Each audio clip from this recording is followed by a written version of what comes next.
Okay.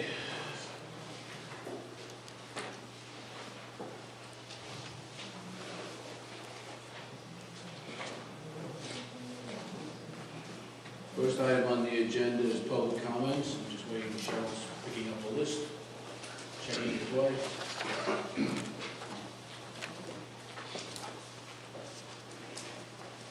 And these are for general public comments. We have later on in the agenda to speak about the 2018-2019 budget fee schedule. If anyone wants to speak about that, I think there's a separate sign-up sheet there, right, Cheryl? Right. No one has signed. Okay. All right, so the first person on the public comment section is Frank Capella. And for any of the public comments, you have 3 minutes. Please state your name and address for the records. Thank you. It's Frank Capella, 3901 Voltaire Drive, 28110. Mr. Mayor and Council, I came here tonight as I read a posted letter that was sent to Council by local residents in regard to some actions taken by Councilman Rodriguez. However, I also found it important to address a recent report that 84 acres of land within Wesley Chapel could be forcibly de-annexed. First, regarding Mr. Rodriguez in this October 19th, 2017 special meeting involving a village employee, Mr. Mayor, had Mr. Rodriguez conducted himself like that in a corporation, he would have been terminated. As an example, can you imagine telling an employee you've been spying on them in front of other employees and while the public watches? It's this kind of behavior that could lead to hostile work environment claims, which could be disastrous for this council. Why weren't employee questions handled in closed session? What advice did council receive from its attorney regarding the risks of speaking about an employee in open session? I'm sure council also realizes that if you ask for your lawyer's advice in open session regarding the right for the developer to sue you, while that developer is in attendance, you have waived your privilege to receive legal advice. Again, a closed session matter. For the October meeting alone, Councilman Rodriguez should resign. Now, regarding this de-annexation issue, what is being done to council is a total attempt to usurp your local authority as our elected officials. Land development or text amendment change requests are far and away the most important responsibility this council has. Nothing comes close. Personally, I'd be all in for a solar farm, like the one on Newtown Road. But with this precedent being set, any local developer can simply claim that they no longer need to engage with this council and deem you and by extension village residents totally irrelevant. They'll just go to Raleigh. In closing, Wesley Chapel gets a bad rap. Apparently we are known for having stringent development rules. I hear this a lot. But there are issues to consider before you greenlight a development. DOT will not tell you this, but our current local road infrastructure is in total and complete collapse. This village has procedures. We want to partner with local leaders to ensure land development makes sense.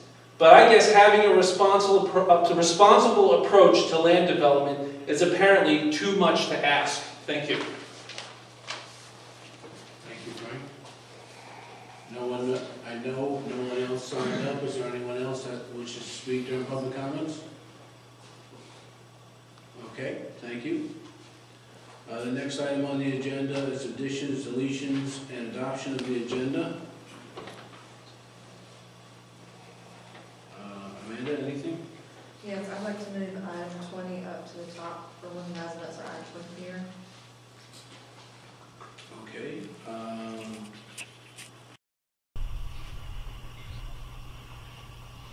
Can we make it 10A? Sure.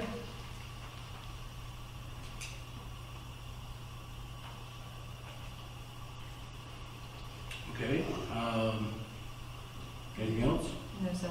Bill, anything? Yeah, I want to pull off item D, Right? and maybe we can make that 13B. Okay. That's D from the consent agenda. Correct. Okay. Paul? I'm in agreement with that. I'm gonna pull that off and discuss that as well. Okay. Mike? None. Okay, I had one item which was to add item E to the consent agenda. Well, actually, never mind, it shouldn't be a consent agenda item. I'll make it 4B, which is to appoint a member to the youth council. And then 9A is the report from the finance officer approving the audit contract. I also want to discuss as 9B and approve the in-focus contract, which is a 90-day extension. We can talk about that a little later. 16A is the update on the contract. 16 is now update on the contract deputy services. We'll make that A. 16B, I'll make update on the de-annexation. Because there have been a couple of things today. And that's what I had. I'm sorry, there was one thing. I believe on item number 17, Yep. we should scratch that until it's gone to the Parks and Rec Committee for review first, Okay. and then that'll come back in our July meeting. Got it. Last call, anything else? Do I have a motion to approve the agenda as amended? So motion. Do I have a second? Second. All those in favor? Okay, thank you. Did you get all those changes? Who was the second? Bill?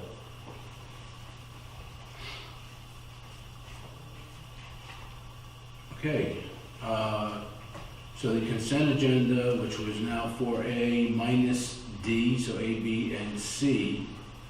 Do I have a motion to approve the consent agenda? So motion. Do I have a second? Second. Okay. Any further discussion? All those in favor? Thank you. Okay, 4B is the appointment of a Daniel Campbell to the youth council. Do they have an open regular position? It's an alternate position. It's an alternate? Thank you. To the alternate, that's what I need this. To an alternate position? No, so that's done. I have that part. Okay. Item 5 is a planning board report. John unfortunately can't be here today. So, I know Tim made some notes. Do you want to speak to that? Do you want me to speak to that? Doesn't really matter. I don't know if you want to take the lead now, I'll just chime in if I... Sure, absolutely. So I attended the last planning board meeting because they've been asking for the council members to go through one at a time. They were asking for, I expressed my appreciation for their service. They asked my general philosophy, which is basically to apply the rules that have been previously adopted equitably and maintain the vision of Wesley Chapel. Brought up that the budget discussion regarding the deputy was an example of listening and reacting to change, and then also about moving forward, learning from the past but not dwelling on it. I think our greatest challenge is managing growth while staying true to ourselves. Felt positive about the planning board.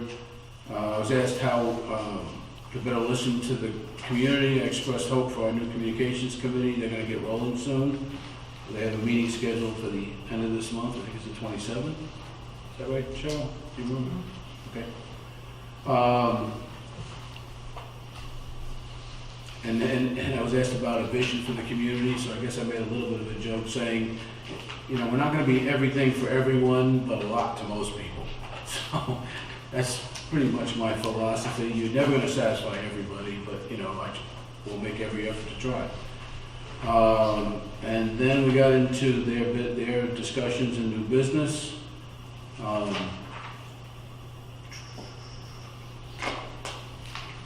want to talk about that, Chairman? Sure.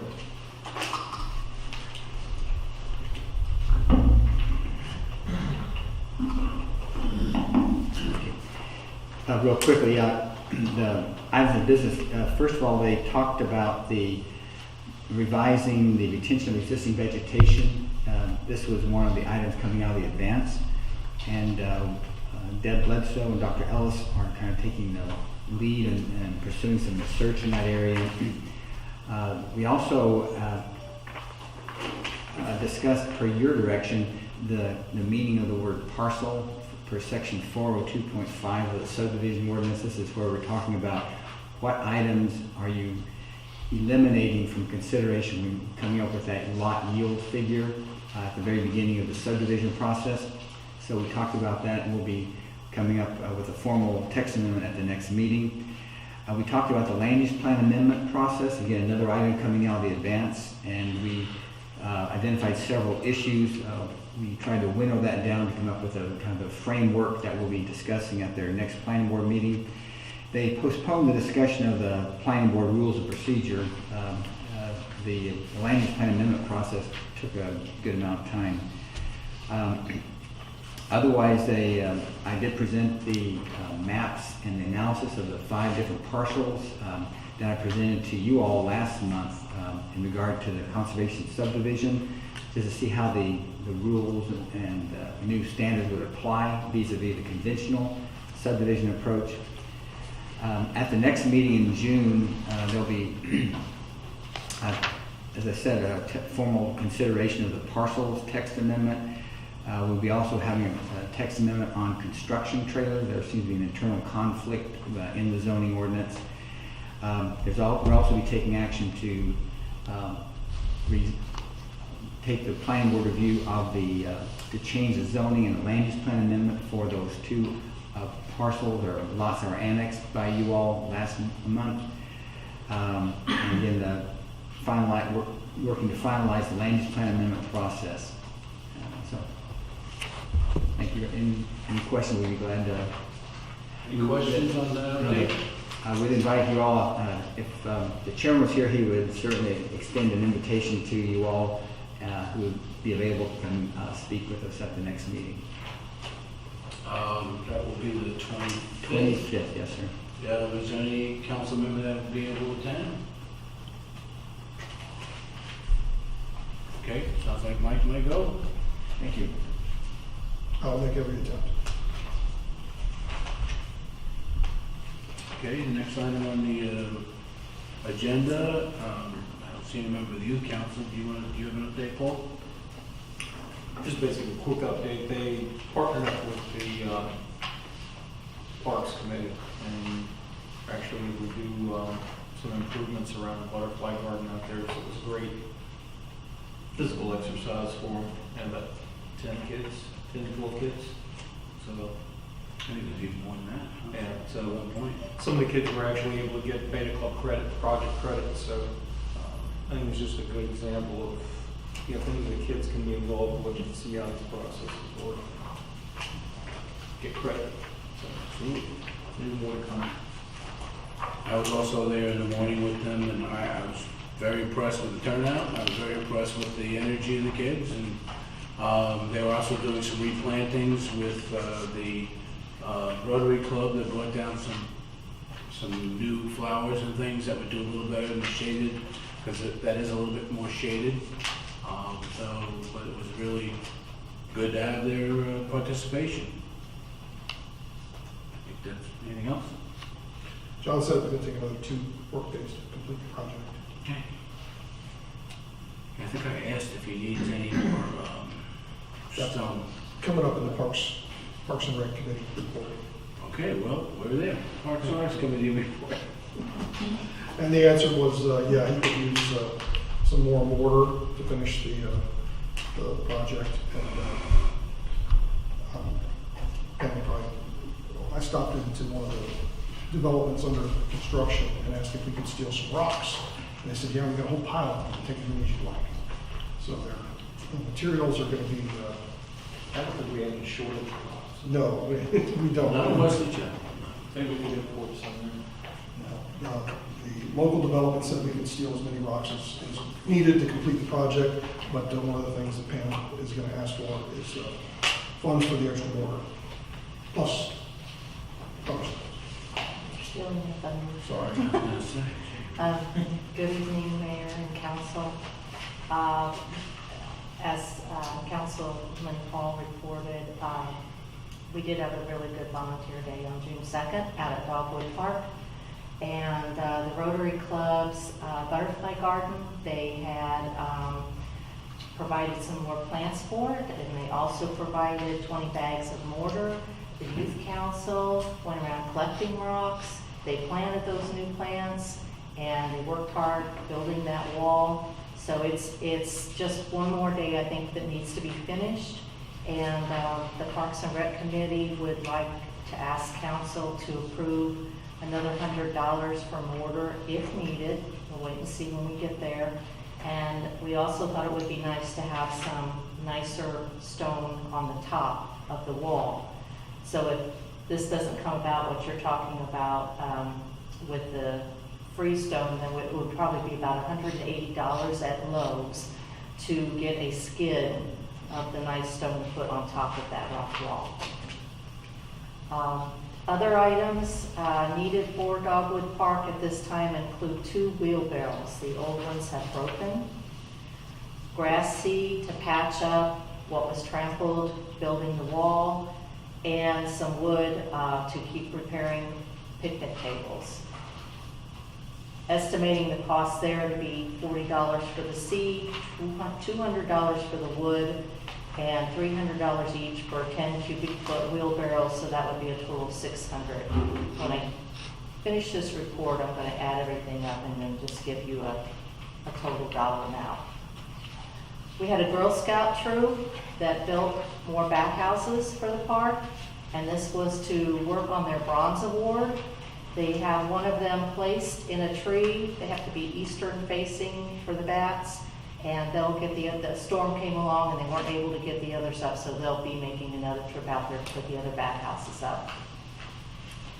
We also have 3 high school juniors who have started a study to monitor the effects of using barley straw in the Dogwood Park pond to help try to control the algae. They are attempting with the barley straw to increase the hardness, the alkalinity, and the pH balance, and we'll see if that helps render the copper that's in there to be less toxic to the fish. They put the barley straw at the headwater, and they documented current algae conditions. They have purchased a test kit to measure the changes in the hardness, alkalinity, and pH. If the barley straw doesn't provide enough control, we'll need to deploy the copper by purchasing some limestone, pellets, and marble chips. The quantity required has been calculated out, and it comes out to 38 bags of limestone pellets. These are fast release to, I want to say attack the copper, but to help dissipate the copper. That would be around $150.81 at Lowe's, and 38 bags of marble chips, which are slow release limestone, and that's $125.80. Both are available from Lowe's. So of everything I've mentioned, the total comes up to $280 for the stone to top the wall and the $100 for the mortar. So that's $280 for the garden. $840, which includes wheelbarrows, some wood for picnic tables, and $40 for grass seed. Then we come down to limestone pellets and marble chips, totaling around $280. So grand total, $1,400. We'd like to spend that hopefully before the end of this year, this fiscal year. The final specs for the sound system have been provided to the town clerk, and the committee would like council to approve sending it out for bids. And the Park and Rec Committee is meeting tomorrow evening, Tuesday evening, to review the bids that we have received for the pond maintenance, the landscaping, and the irrigation contracts. We have a lot of bids to review, and then we'll be making recommendations to council. One thing about the irrigation, we had gotten a bid from one of the first bid we received on the irrigation system. It was roughly $40,000, But we seem to have some communication. Snafus, we reviewed the bid, we liked the bid, but we wanted to get additional bids for transparency sake. And even though we have one bid in hand, it was not formally rebid by the 3 o'clock deadline for today. And we seem to have an issue with whether the bid we had in hand was an official bid or if it's now going to be set aside because we didn't get a new bid before 3 o'clock today, which was the deadline. We've had the other bid in hand for weeks. It was our first bid. Cheryl? You? I told Mike before the meeting, I'm not even sure the name of the vendor, but they didn't respond to the RFP, so in my mind, it's not a valid bid. We have bid on the website, we sent it out to all the people John asked me to send it to, and these people didn't respond. Okay. What bids did we got? What was the 3 o'clock deadline was today for that? Is that the deadline? Today was the deadline for the landscape and for the irrigation system. Okay. And where are we at?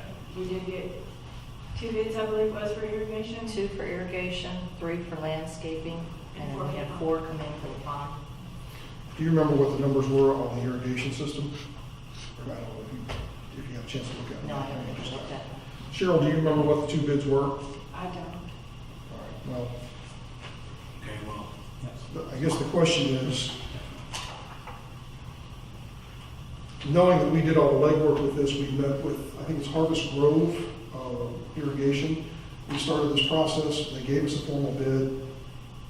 We said, because we are a government agency, we need to get additional bids. We did put it up and we did receive 2 additional bids, but now we're going to take the original one that we had and we did all the legwork with and throw it out. It just seems silly. that's part of the government process. So, you know, you have to follow a specific procedure or else you will be. We've had it for weeks. I understand that, but we also needed to have those extra bids, which we now have in hand. But we're going to He go never first. rebid the first, he never rebid it during the RFP process. He wasn't told he had to rebid it in the RFP process. He said, you've already got my bid.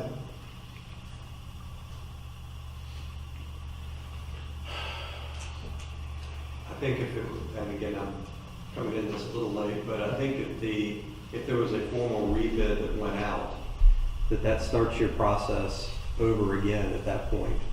So they could have submitted the same information to you in the rebid, but the fact that it was sent out, it's basically it's like you're starting anew when you send that rebid that's out.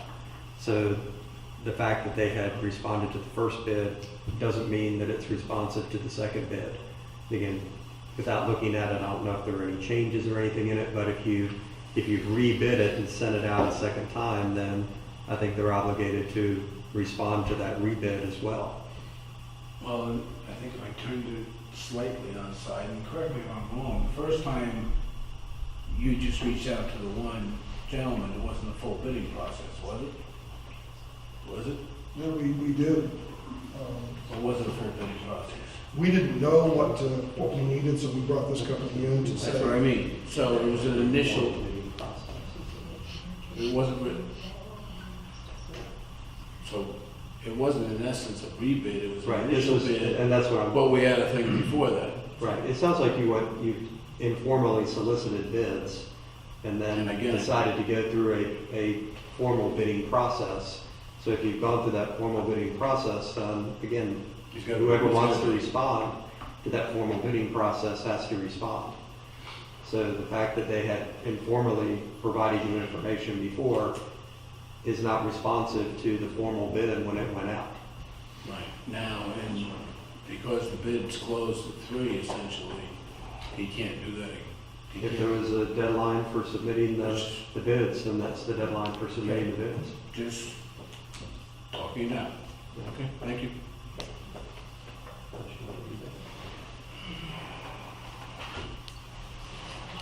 Any questions? The other part thing that, as long as we're talking about Parks and Rec update, is that the flagpole project that Eagle Scout took on was completed yesterday.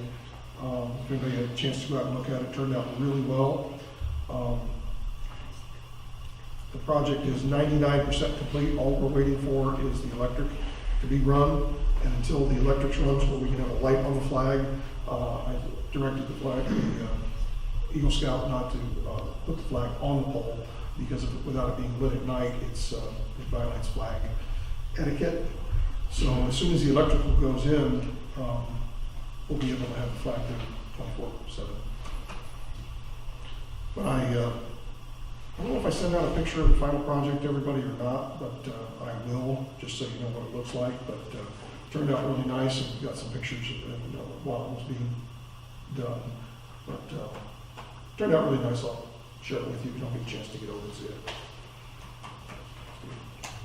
Okay. There were some particular needs that they mentioned. What's in the budget still? I was wondering what line item they were looking at. Are you looking at the other supplies and maintenance? Is that the one that had quite a bit left in it this year? The budget was 2,100, we spent 600, but I don't know what other plans y'all have to spend money. I thought like there was something else. Well, it's mid-June and the budget ends up out in 2 weeks, so I don't think we're going to be approving anything else before the end of the fiscal year. Okay, I know you had come to council and asked to spend some of it, and I didn't know if you were still. Well, there were the new picnic tables. The picnic tables, we have accounted for that in the budget. That's a different line item. Okay. And then later in tonight's meeting, when we talk about new business, we're going to be talking about a galvanized tub, which I think is $200. So I think all that can come out of wherever you, as the finance So officer. Pam, what was your total for these items? 1,400. 1,400, okay. Right. Okay, that was then pretty much all of that. And that should be maximum. I mean, like, if we don't need additional mortar, we wouldn't have to buy additional, for instance. So you would need a motion to spend up to $1,400 for those items. And who's actually going to buy them? The Parks and Rec Committee or the Rotary Club or the Youth Committee, or I can go out and, yeah, I mean, we're not talking lots of stuff. We just need it. The stuff we have already, the 20 bags of mortar, not the Youth Committee, the Rotary Club person came with his pickup truck, picked up the mortar, dropped it off the morning of, and we used a lot of it. We didn't use all of it, so we have some left. And then they went and got flowers and brought the flowers back and planted those as well. What I was thinking is if we do like we've done before, where you go out and get everything lined up at Lowe's, and then I can call them or take the card over and we get the 5% discount. Well, that or they'll deliver to the job site as well. I mean, it's we're talking a few bags of. I think No, I think what you're saying, Cheryl, I think all of this could come from Lowe's, from one place. Yeah. And that's the best way to do it, is the way Cheryl suggested, so. Yeah, grass seed, wheelbarrows, stone, Limestone chips and. limestone, yeah, they have all that stuff. So I'll make the motion that we spend up to $1,400 on park supplies as noted. I just have a couple of questions, one comment. Let's do a motion on the questions. That's what we're supposed to do. Do I have a second on the motion? Okay. Further discussion? One question, one comment. One, I think it's great that you have high school students that are actually working on a bioathletic project down there for the barley grass.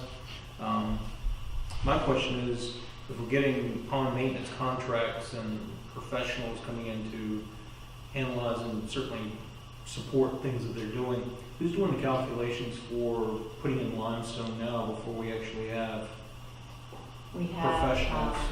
we received the pond bids, and our chairperson is a chemical engineer and understands analyzing water and how to go about figuring how much is needed.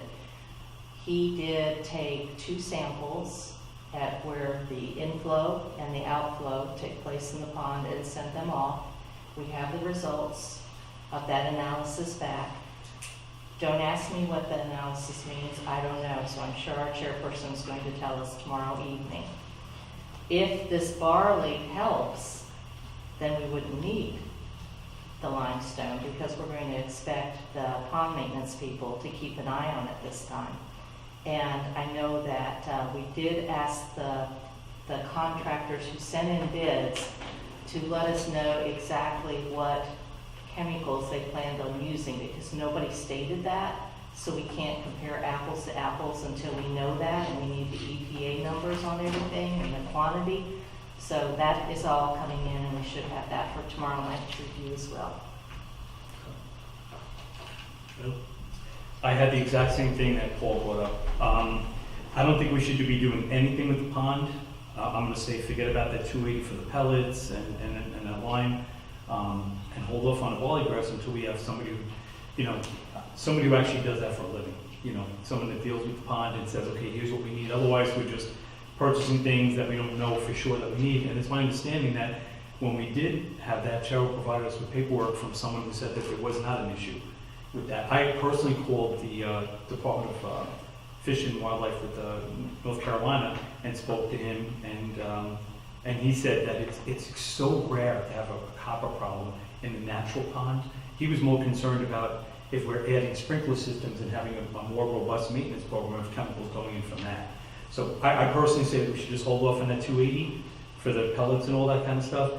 I would want to see these contracts also from the pond maintenance people and the reports that they have before I obviously couldn't see that before we pick one. But I would like to see them in advance of that meeting.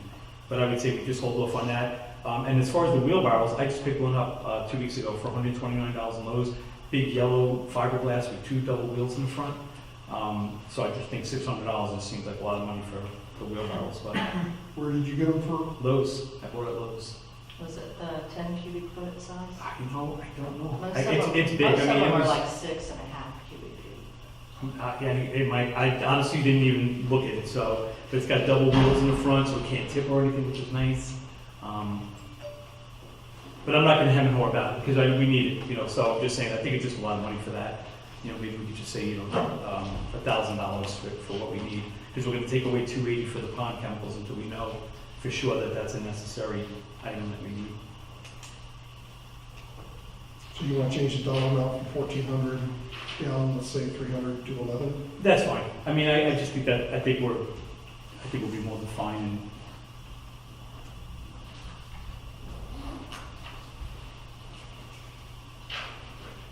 You want to amend your I'll motion? amend If the that's the motion. case, wait a minute. She has to rescind her second. Rescind my second. Okay. So my first and re-motion from 1,400 down to 1,100 for supplies minus the lime, rubber chips. And again, it's up to, so. Right, up to 1,100. Okay, second, okay. All those in favor? Thank you. Any additional questions for our fire committee? Well, the other thing John had planned on doing, and again, this doesn't fall under the contract with pond maintenance, is that we're going to go out with the wheelbarrow, and go out in the John boat and measure the depths of the pond. We have a 12-foot pole marked off every foot, and we're just going to check the depths as we go. So we'll be able to calculate the exact volume. We know the width and the length, but we don't know the depth. Okay. Thank you. Thank you. Appreciate it. Okay, item number 8 is the public hearing on the proposed 2018-19 budget fee schedule. So, I don't think there was anybody signed up earlier. I didn't see anybody signed up. So, anyone that wants to speak on that particular, the 2018-2019 budget? I'll open the public hearing and I'll close the public hearing. And we'll move on. Okay, item 9A is the report from the finance officer. First part, anyway. Okay.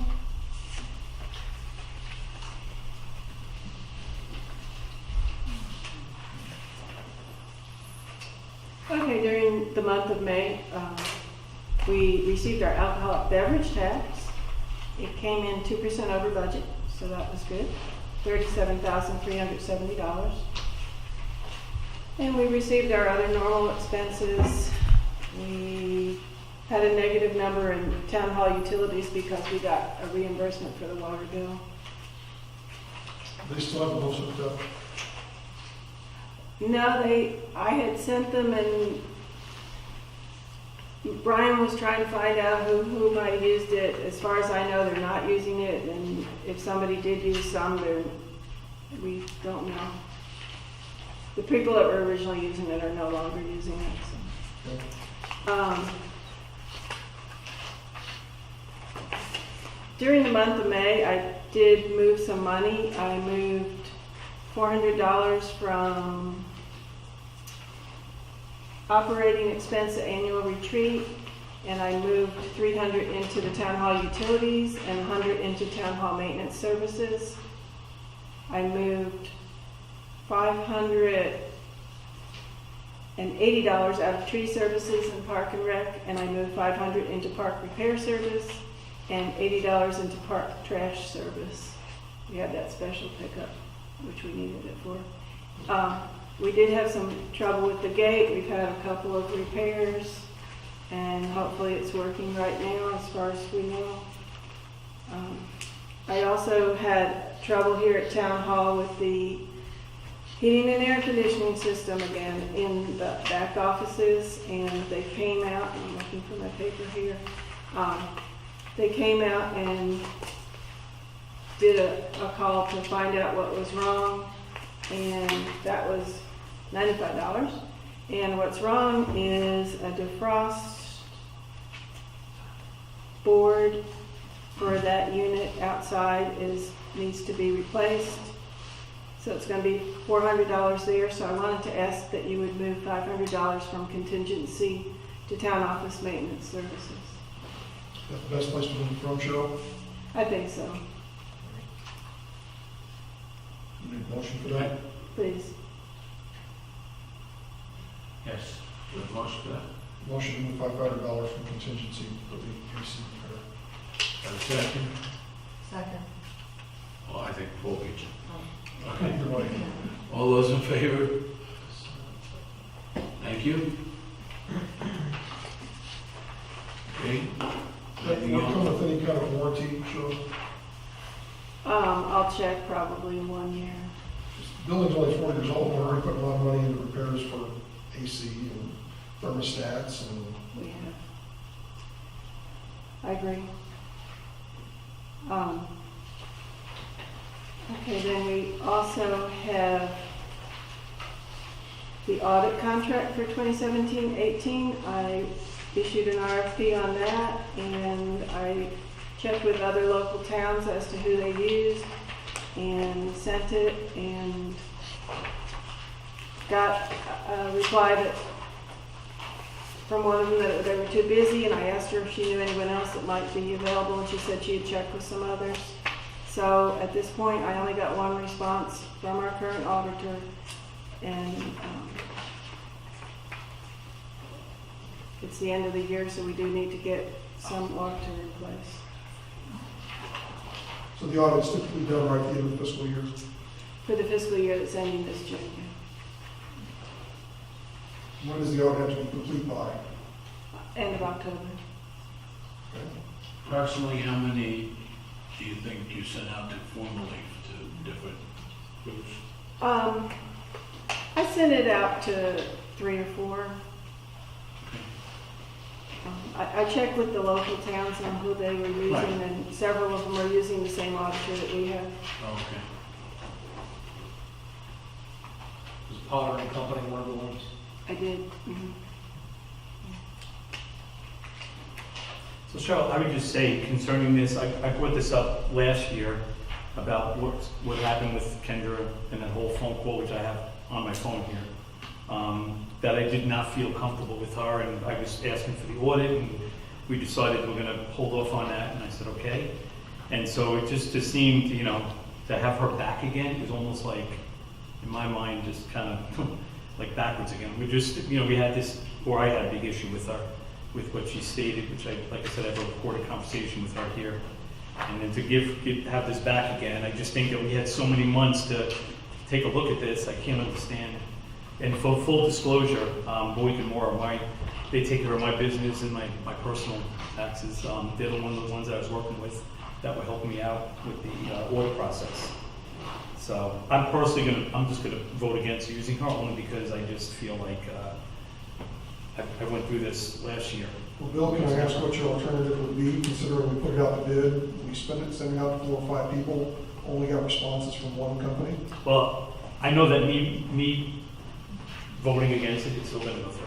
I'm just doing it out of just, because I just feel like she just misled me last year. Although you guys are still gonna vote it in and it's gonna happen. So I just wanna be on record that it's, not for it. As far as the audit itself, has anyone seen any particular issues? I know I've looked at it and I have not. So that's what this is about. It's about the audit itself. How many years consecutively have we used it? 4? I think this is the 4th or 5th. Yeah. I know from the School of Government, their recommendations were, every 3 years to switch it up. And, I would just feel uncomfortable having the same person doing this for this long. We rebid it. I'm more than happy to understand or entertain another way to attack this, but we're at where we're at. What if I make a motion that we accept this with the understanding that we will start much earlier to get a different order for next year? All right, this way I'm Works for going me. for it, and we just, at that point, and if anybody's, I could play that recording right now if anybody wants to hear it, but, No. okay. So I'll make a motion, I'm sorry. Amanda, anything to say? I mean, I think we've all agreed to move forward, so no one wants to have a conversation. It says here, right here, that Cheryl reached out to Boyd and Moore. I mean, I'm okay with what you said, to accept for this year, and we'll look earlier, but it looks like we're not having much success with our bids. It's just not that much, like with all our bids, with our irrigation system, with all these things, it's just not enough. Keep in mind that the main reason we do all this is for the transparency of the residents, let them know that we're not, giving these bids to our friends and our neighbors, and people we're friends with, put it out to bid, we can't force them to bid, or we can't force companies to bid on it.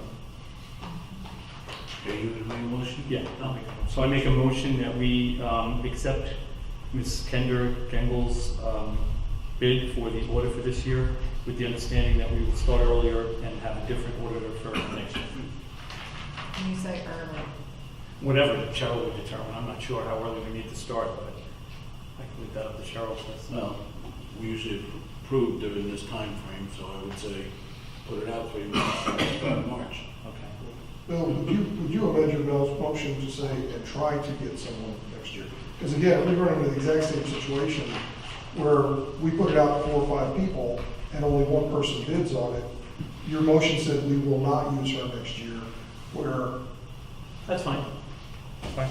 So I amend my motion to state that we accept Kendra Gengel's bid for doing our audit, with the understanding that we will try to have someone different take care of our auditing needs for next year. And second. it's probably starting in March. Second. Okay, we have a motion and a second. Any further discussion? One comment will be, if we're having this big of a problem, maybe we need to internally analyze what's going on. What's wrong with Wesley Chapel? We can't find an accounting firm to audit our books. Well, probably because it's small, I would guess. But that's what they've said. The whole, is they're too busy. concept behind an audit is to get an outside company, independent, to look at the books.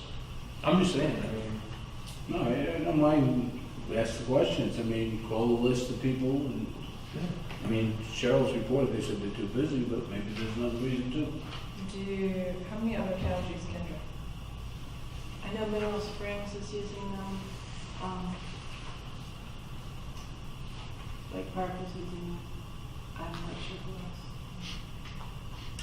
Okay, we've got a motion and a second.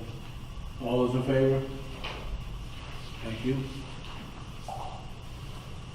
Okay, the next item on the agenda is the In Focus contract. I'm going to add that for 9B. So as you know, we've agreed to go out and hire a full-time planner. And we've been going back and forth with In Focus to see if we get a 90-day extension.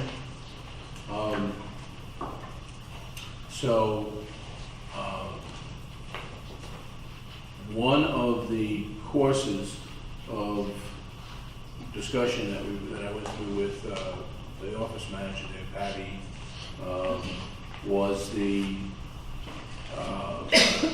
potential reassignment of Tim to another jurisdiction, because this is typically the timetable that they have significant changes, at least that's what's explained to me. They are willing to put someone else here, cross-train them for a couple of meetings without without charging us, I should say, necessarily. And also Bill would be on, Tim would be on call as a resource. We are having additional discussions about that, but these are currently the rates. There was roughly, that's down now from what it was.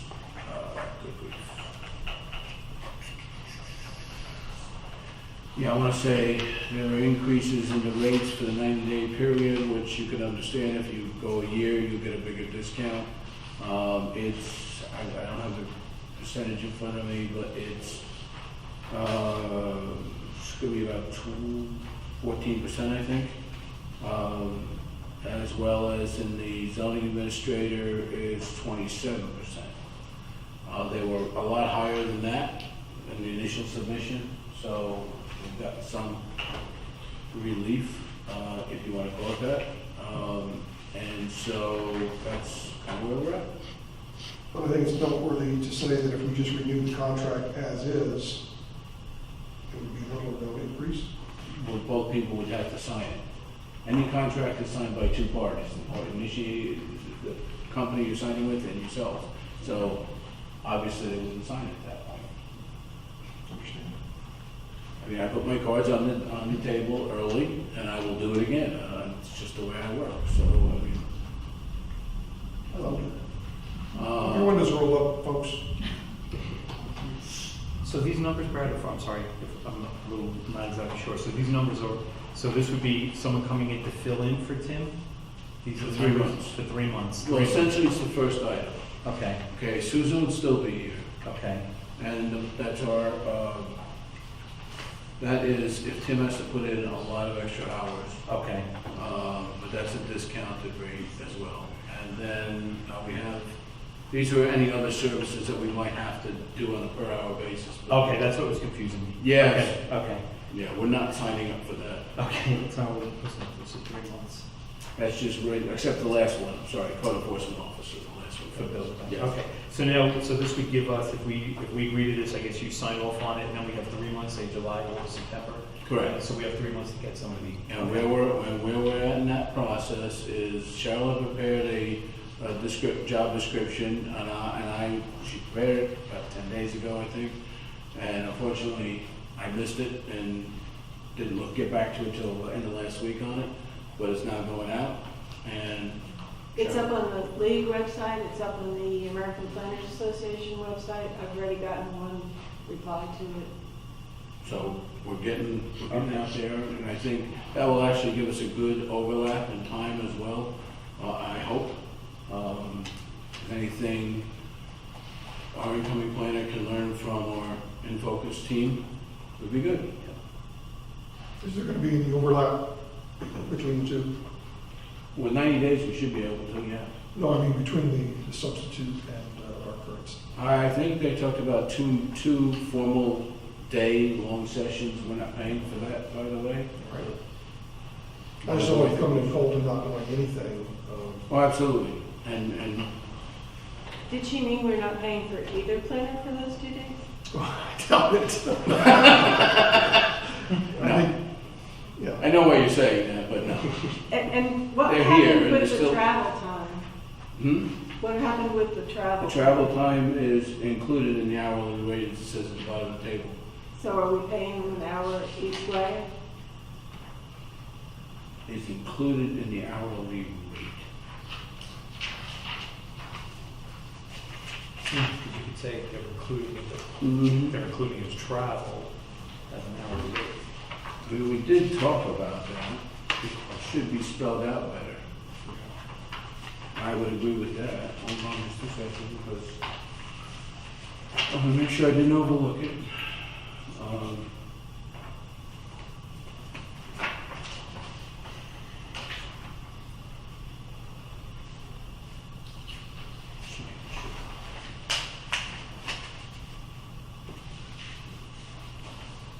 Paid travel time. Hmm? I'm just reading here. Paid travel time. Yeah, but that doesn't, that's their agreement with them, not their agreement.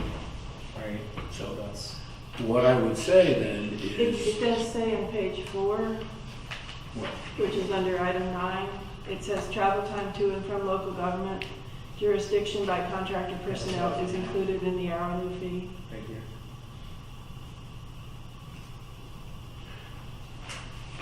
But it actually still the same question. I think that you're bringing up, it's not clear to me that that means they're paying, he's getting paid for it, but is that included, is included in the time, what they're charging us overall? Yeah, I guess that does answer it. Sorry.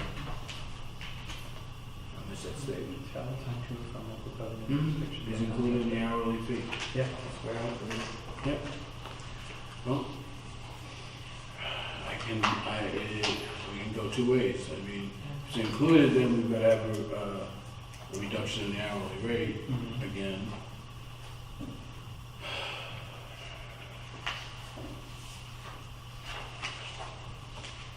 I'm talking how many hours total over the 3 months.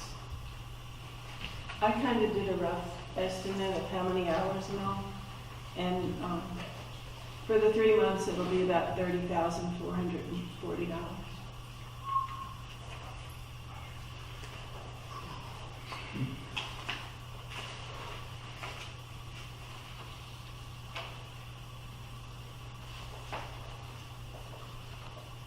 If you talk to him about that and this changes, we have to go, this would change the whole process again. Yeah, I'm just trying to think if there's a way to do it conditionally based upon the removal of that condition. Just trying to think of how to separate the whole contract is based on the rates. But if the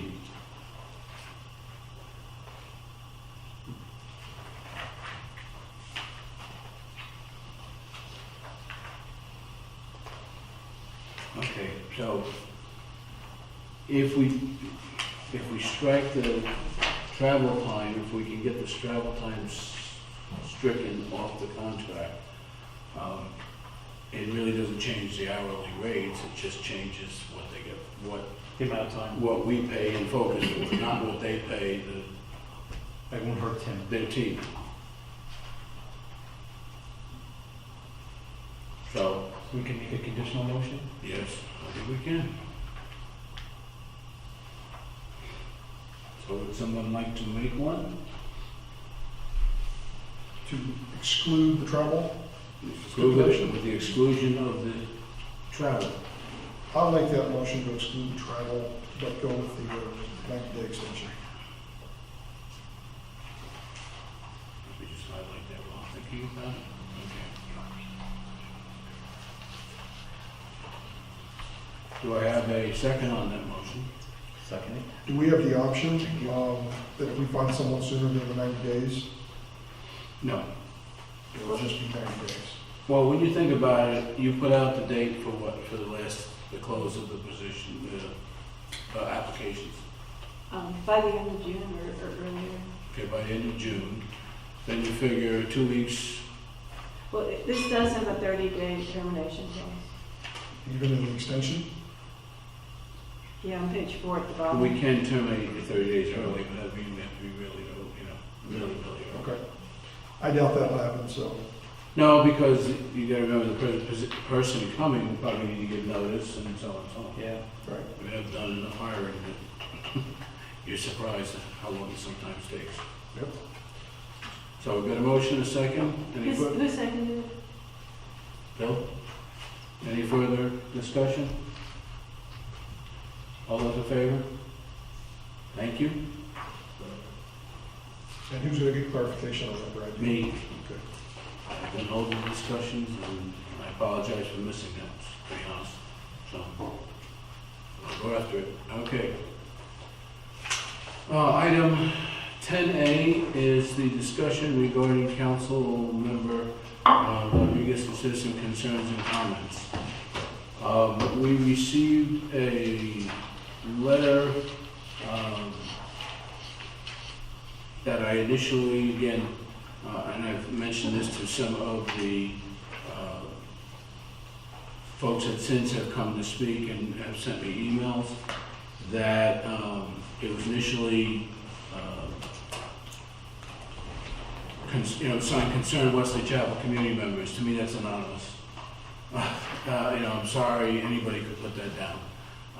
And so, it did not react to this originally, other than to respond to, as emails came in after asking what we were going to do about it. I held off, and the letter's dated March 30th. So at this juncture, there has been some comments this evening as well. So I guess the first, action, if any, I'd like to see if Bill wants to say anything first, and then I think I'll he's seen just, the letter, so I mean. yeah, I saw it. I'm fine. I think I'll just listen to what we have to say, and then I'll make comment if I have to. Okay, then I will, doesn't matter, Mike? Bill, first question I have for you on this letter, is there anything on this letter that's not true? I actually might not have the letter in front of me. I left it in my little van. My wife left that with it tonight, but Well, you've read it. yeah, I did. Do you have it? Does anybody have it in front of them right now? Let me just take a peek at it. Yeah, I would just say that I don't know where all this information came from. Public records. Well, I guess, you know what, I guess I will say something then. So basically, any of that stuff on there has nothing to do with my position here on the council as far as resigning or staying. So I would just love to inform everybody that I am here for the long haul. I'm not going anywhere. I have a year and a half left. I'll be here at that end. And I think we've had enough scenarios with other council members to where we've all learned that short of me jumping out and killing somebody, there's really no way to ever get rid of a council person. So what I will say is that I'm true to my convictions, and that when I do state or say something, it's because I believe in what I'm saying, and everybody's entitled to their opinions about what I say and what I do. So, and if they're unhappy with that, they can jump up here when I finish my term and sit in the hot seat. So again, is there anything on this letter you think is false? I would have to actually go over that whole letter again, Mike, but I don't put any credence in what is in that letter. So I would say I have no comment about that. If we called for a special meeting to deal with just this issue, would you attend? There's no reason for me to attend because there's nothing that's gonna happen other than a bunch of people coming in or discussing. I mean, let's be, if we're gonna continue, then let's be honest. I mean, if we were, based on our conduct, held accountable for that, wouldn't you be sitting in the hot seat as well? I mean, we've had how many circumstances that you could not deny, issues with the pastor at Southbrook Church, issues with the guy painting on trees, showing up knocking at somebody's door with the gun on, telling the mayor to go F himself, singing up here when Janine's giving her goodbye comments, whistling, throwing papers in Cheryl's office over her head, screaming and yelling. I mean... Now, you're making unsubstantiated comments in return, where all of this, I think, is based in fact. So you're saying that none of that I just stated ever happened on record? None of that ever happened? Nothing that I specifically remember, especially the knocking on someone's door with a gun. When Dennis Moser had his property, the trees taken down, and you were banging on that door, that Banging on woman was whose door? scared to death, the house over there at the corner. The lady literally, They called me and asked me about it. yeah. Said, there's a guy here banging on my door, I know who he is, he's from the town, he's sitting here with a gun on, and he's banging on my door. Is there anything about that that would be considered illegal?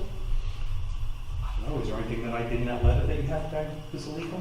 Yeah, I think it opens us up for some lawsuits, and it's basically, you've had issues with residents, you've had issues with staff members, you've had issues with planning board members, you've had issues with council members, you've had issues with a lot of people, and my concern is this gonna continue? Well, I'll tell you this, I am a business owner that operates a business in 2 states with multiple employees. I work for a town that actually is using a inkjet printer in the office. We have no postage mailing machine. We have to mail letters out somewhere, drive Well, all that's letters. illegal. So that's what I talk about, though. That's where people feel like I'm attacking somebody because I'm bringing up, I will say this, I had a great talk with the mayor about all this, and I'll discuss it with You Cheryl talk privately. about and we'll- stalking one of the employees here. There's no stalking employees. You said you sat over at Hickory Tavern and watched employees coming in at 9 o'clock every morning and logging what time they got here and what time they. That's not what was said. You better reread that. Exactly what was said. Okay. Well- So, hostile work environment for employees, hostile work environment for planning board members, for council members, for, this is a serious list of. Well, I think what you're describing as hostile, I would say is accountability. So if everybody No, I think just the has free employees would reign to do consider- whatever they Hold want, on. I'm not gonna take it back, No. you're both talking at the same time. right? I really much said what I said, and I'm fine with that. Well, I'll end it with this. Bill, can you point to anything that you've done for the residents in Wesley Chapel in the 2.5 years you've been here? Farmers market, ABC store, the getting us blacklisted with the Boy Scouts. Is there anything positive that you've done in the last 2.5 years for the residents of Wesley Chapel? Other than What does that, showing up every other meeting for 3 hours? well, what does that have to do with the concern? I'm sorry, I'm not trying to defend anybody, but what does that have to do with the Well, I concern? think the responsibility of being a council member means you have to show up to meetings. But the letter, you have, it's specifically called to address the concerns of the citizens that sent this letter. I think you're going afield. And I think we need to be very careful because us sat in the middle of all this BS and whoever else hadn't been in here. And I'm telling you, when you tell the mayor to go fuck himself in a public meeting, I would have real issues with that. So if you have issues with Bill, then it has to be accountable on this side. To follow up, to tell him to go screw himself because he's going to be out of office in 2 months. Again, we've got a double-edged sword here. So And I've never we've had done youth enough to council embarrass kids. ourselves publicly in here, and I do apologize for the profanity, but again, I sit between all of it. And we also had a youth council, a young girl on youth council crying up there because Mike was treating her improperly.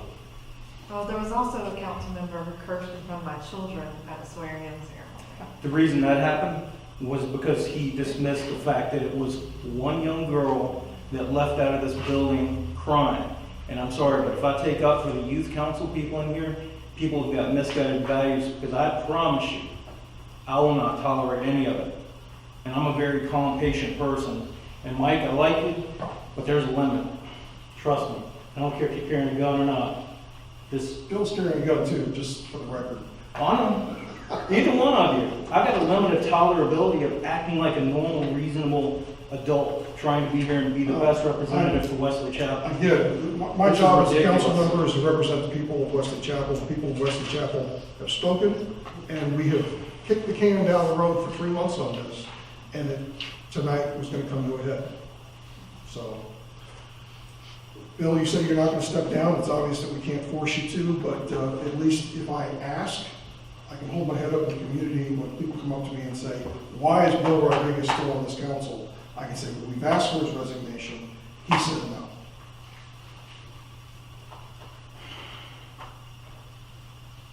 And So if I, the same question came back to you for prior behavior, what would that answer be?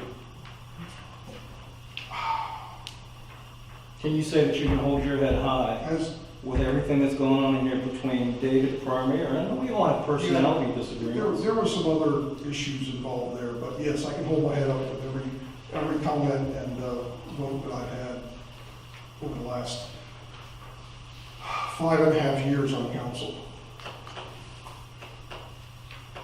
Randy, you can say something? Yes, I've been asked by the Wesley Chapel Elementary School PTO. I was accused of sending letters home, which I recused myself from. They were accused of being biased. So I would like to read into the record those letters. So when PTO was informed about Mr. Moser's application for the corner, the following letter was sent to parents on November 1st. Hello, Wesley Chapel Elementary School parents. Recently, the PTO board was informed of an application filed with the Village of Wesley Chapel to change the land use plan for the area directly across from the elementary school on NC 84. The land use currently in place for this area is residential. However, the proposed change is for high-intensity commercial. The developer's current concept plans includes a gas station on the corner, multiple restaurants, a bed and breakfast, retail stores, and office spaces. The PTO wanted to share this information with parents and teachers to keep everyone informed of potential changes and issues that directly affect our school. If you would like more information on the proposed land use plan change as well as how it could impact our school, please contact any of the following people listed below. And it lists the Village of Wesley Chapel Town Hall Planner phone number and email, the Union County Public Schools Department and Safety and Security Officer name, phone number and email, and our Board of Education liaison, Kathy Heintel, her number. It also says this message is solely from the PTO and does not necessarily reflect the viewpoints or opinions of the school administration or Union County Public Schools. Please contact Wesley Chapel PTO if you have any PTO related concerns. And then the follow-up was on November 29th, and what was sent was a half sheet of paper that said, "Dear parents, this is a follow-up to the PTO letter dated November 1st regarding the property across the street from Wesley Chapel Elementary School. There will be a community meeting regarding the proposed land use change on Wednesday, December 6th from 7 to 8:30 p.m. at Town Hall with the address. Residents are invited to attend the meeting, hear details about the proposed change, and ask questions regarding the future land use plan and proposed changes. If you have any questions, please call Tim, the village planner, and his phone number. Thank you, the PTO board." Again, with the same disclaimer that the message was from the PTO. PTO felt very attacked. They thought that they had a right to let parents know that a change was going to be coming.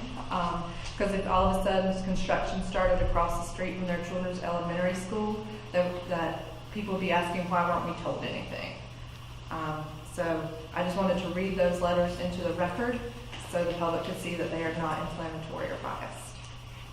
And they didn't come from you. No, and I had nothing to do with it. So I would ask, were you on the PTO when those letters were sent out? Yes, but I'm. And what position did you hold for that, could I ask? I was the administration committee chair. So you were unaware of those letters coming out? No, they talked about it, and I said I have to recuse myself from voting. Okay, so here's what I would say to that. I called the principal of the school, I spoke to him, and I asked him about the letters. I said, why are they coming in my daughter's backpack coming home? And he stated he had no idea that they were in there. That's not true. Well, I'm just telling you, I'm on the record, so I'm not lying about it. He literally said, I had no idea it was coming out. And I said, well, wouldn't you be concerned if they're putting any kind of, and not that it ever would, but any kind of weird stuff maybe came back. And he said, I'm gonna have to look into the policy of what happens. But he said, I agree, I should see what's being sent home. And I will state for the record that he did know. He sat in the meeting where it was talked about. The PTO bylaws were reviewed and the lawyer was contacted before these letters were sent out. This was not something done lightly. I'm just saying It was that's what he something that told the me. PTO board thought they needed to let parents know about, and the principal did know, and the principal did offer to come and speak to any council members about it. So the other thing I'll state is that Amanda did a very big survey out there, and this information was not fully correct when it went out. And then there was a change made partway through, and a little blurb kind of stuck in the bottom somewhere. Bill, I think "Oops, the I kinda made a election mistake." spoke for itself. I'm not gonna hash this out with you. That's I'm not gonna fine. hash So it here's out. what I'll say for the record. It was a big win for Wesley Chapel. Everybody feels, hey, that property is safe, we're good. But now there's a thing called de-annexation. And so the reason I fought and I voted for that property to be developed was not that I wanted that on the corner necessarily, but I think as a landowner, someone has the right to develop their property. And if we work it properly together, we can actually get them to make concessions about what we want there. Not necessarily saying, nope, we don't want it, we don't want that, we're done, we're over, and then they go and annex out, and then we don't have anything to say. So what happens is, if we work with them using conditional zoning, we can tell them what we want there, and they have to meet those requirements. If we say no, and then they just get mad and leave, they could potentially do what this other landowner did, de-annex out, and we could just stand at the corner of Wesley Chapel Elementary and watch the gas station go up and watch everything be built and not say a word about it. So And I I'm will not, say, we did meet with the developer multiple times and other options were discussed. A gas station was a big concern for me. We did recently meet with the Union County Sheriff's Department, and they talked about how our Target parking lot is the center of all crime and drug activity in Wesley Chapel, and that there's a lot there. There was a federal drug bust, one of the deputies told me, at the Shell station a couple weeks ago. So I'm very glad that our council voted no to not put that kind of activity across from our elementary. and I'm not saying I wanted that. I'm just saying that I wanted to agree to get something developed in there. And honestly, I wish we could do something with the Aspen properties, but we just cannot. I think if we have more buildings and things over there, we have less crime because there's more people working around. Unfortunately, there's nothing it seems like we can do. We've had multiple people try, and it just seems like a dead end. But we It's did frustrating. offer other options with Mr. Moser, and we have talked about other things, and Brad just talked to him too. So it wasn't just a no. Now, why Brad and I met last weekend, and we spoke about certain things concerning that as well. Okay, we'll go in the field now. Okay. So, I felt we did what the residents asked we did, which was bring it up and talk about it openly. And if Bill's saying that he's in for the long term, he's not going to resign, nothing we can do about it. I have one more comment. Go The ahead. PTO does pay for all the paper and printing at the elementary school, so that's why it was sent out. No taxpayer dollars were used in printing of that. my last comment is, when I came in, I said, we need to focus on the business of Wesley Chapel. And recognizing that we live in, what we all live in Wesley Chapel, therefore we should all respect each other. And I'm going to really ask for I'm not going to ask for anybody to sit here and say yes, no, or whatever. Your actions will speak louder than your words. So I'm going to ask everybody here to keep the focus where it needs to be, and that's making this village a better place to live, raise a family. And that's what our motto is, and that's what I want to see us do. We can disagree. We don't need to, I've said this from the beginning, I don't want people sitting here agreeing with me on everything. But when we disagree, we need to keep it civil and keep it to the point. Not attacking people personally, not whatever. I mean, that's one of the things that tends to get me really bugged, to be quite honest with you. That's the word I'll use. So I think the citizens have a right to ask. They have a right to state when they're very concerned. Some of the things I had heard, and both from listening to recording and from speaking to people, were synonymous. Therefore, I was quite disturbed by a lot of it. But that's why I'm saying we need, and employee things need to be handled in a manner that's very respectful for them in a closed session. We're talking about employee performance, not in a public session. The same thing when we're addressing each other. I'm sitting here with this gavel man because I was just waiting. Keep it warm. And I'm not afraid to use it, and I'm not afraid to speak up. But I also want it clear that we're here, each one of us was elected, each one of us needs to do our job. Period. So, I'm going to move on.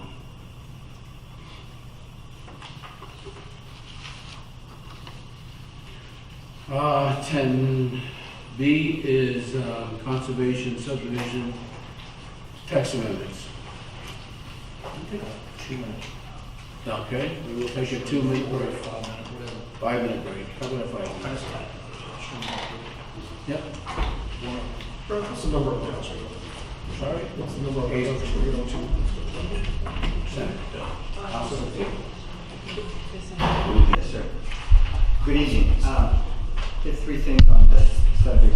First of all, I just want to report back to you that I did share the illustrations and the parcel analyses with the Pine Board at its last meeting. There were no real substantive comments to provide you with feedback. So that's the first thing I want to just kind of click off. Second of all, there are a couple of basic questions that arose from our discussion. One of them, you maybe noticed that when we looked at the conventional subdivision and the conservation subdivision, there were some discrepancies in, say, the lot yield numbers. What that resulted from was, you may recall that on the conventional subdivision, you have a 50-foot thoroughfare buffer along the roadway, whereas in the conservation subdivision, we fattened it up to 100 feet. So that was another 50 foot of frontage acreage. So that reduced the acreage that was the denominator of your lot yield. Okay. Second of all, there was also in the conservation subdivision, you had a certain percentage of the conservation area. And so the way I calculate for the purpose of the example, that also reduced that denominator of the area. So that kind of gave you the result of shrinkage in terms of the number of lots available. So that it kind of presented that anomaly where the conservation subdivision actually gave you a lower lot yield than your regular. I think the easy way to do that is to simply go with your your conventional subdivision. Conventional and conservation are too close together, that's unfortunate. But the conventional subdivision, just use that as the lot yield number, period. And regardless of whether you have a view shed, a 100-foot view shed or the conservation area, but then make it work with that. So that would be my simple way to reconcile those two numbers. I think, Tim, I spent so much time on this whole concept. I mean, I wrote that whole thing with the help of Bill, with Janine, too. And I think, and I just want to make sure I'm understanding correctly. So the whole point of the conservation subdivision was that, we have a block of houses in the middle of a property and more of a area where you don't really see those houses on there. People are going to be, so if we go to this, are we going to equal that out? Would it be no different than what we have now? We're like, my community in Wesley Oaks is 100 feet off the road, we see it. Now that's, I think, Mr. Rodriguez, that's kind of still the concept of providing that buffer and then allowing more intense activity on the interior, if you will. Okay. What we're talking about here with this is the basic premise of an approach of the text amendment is to have a lot number that's based upon the conventional subdivision, and that's the same lot yield that you're going to get with the conservation. But you can do it more economically by smaller lots, and you're also so it's not affecting the perimeters; it's affecting the lots. Okay, correct. Yeah. So this is in the last couple of meetings we talked about how there seemed to be this mathematical discrepancy. So that's what I was addressing. No, that makes sense. Comments. The other thing we talked about was the idea of the view shed, which is that 100-foot buffer and to make that green feel off the thoroughfare. And you remember that in some of the examples we had, they were heavily wooded, and others where you had plowed land, farmland, and you didn't have that. So how is that going to work? How is the view shed work? It's obvious where you had the existing tree canopy, and you get to retain that. But if you didn't, how are you going to do that? Well, I think the simplest way is under the conventional subdivision. Now you'll have a 50-foot landscape buffer, and the landscaping requirements are spelled out in the ordinance. If you go with the view shed, in other words, doubling that buffer, you just double the buffer yard planning requirements if you don't have anything, and that keep it simple. So just double it. Yeah, and that would get your opacity, in your planted area, so you kind of mimic the natural green area, and that's the whole idea. Again, as you're saying, Mr. Rodriguez, you're kind of keeping the green on the outside and allowing the living space to happen on the inside, particularly in keeping that view from the thoroughfares, that green natural feel for the town. Makes sense. Okay. So, Yeah. So those two things, does that seem a reasonable way of, or acceptable way of approaching that? I think so. I mean, as well as the council feel. Again, the maximum yield is still gonna be the maximum yield. It's not gonna change. And what we're ending up with was less than the maximum yield under the conservation, which made no sense, to me anyway. So, And that was the way that was just because the way I had done the calculations, basically. well, but you did it based upon the rules we gave you. Now we kind of have to I would also add, get a little more flexible. you know, Tim spoke very eloquently about this for 2 minutes. Planning board, and I've gone to the last few planning board meetings, planning board has spoken about this or debated this or looked at this from 8 different angles for hours before they make a recommendation to council. So it's great to do a synopsis of what the planning board's recommendation is, but this is not something that they just, oh yeah, sure, whatever, and made a recommendation to council. This has been something that they've discussed at length over various months and really got into the weeds with the details. The last thing I'd like to do, as Mr. Como mentioned, planning board has obviously spent a lot of time with this, and the final recommendation that they had were different in some ways from the council's recommendation and so that's been kind of the where we are for the last year and a half or so. And in some of the material that Bill had prepared before he left, he kind of did a little series of matrices, and I think you've seen this. So let me hand this out, and there are about 4 different areas that I think are still to be reconciled. And if we can kind of talk about these this evening, maybe walk through these things specifically, keep our discussion focused, we may be able to be ready to have a text amendment that we can advertise for public hearing shortly. So let me approach it.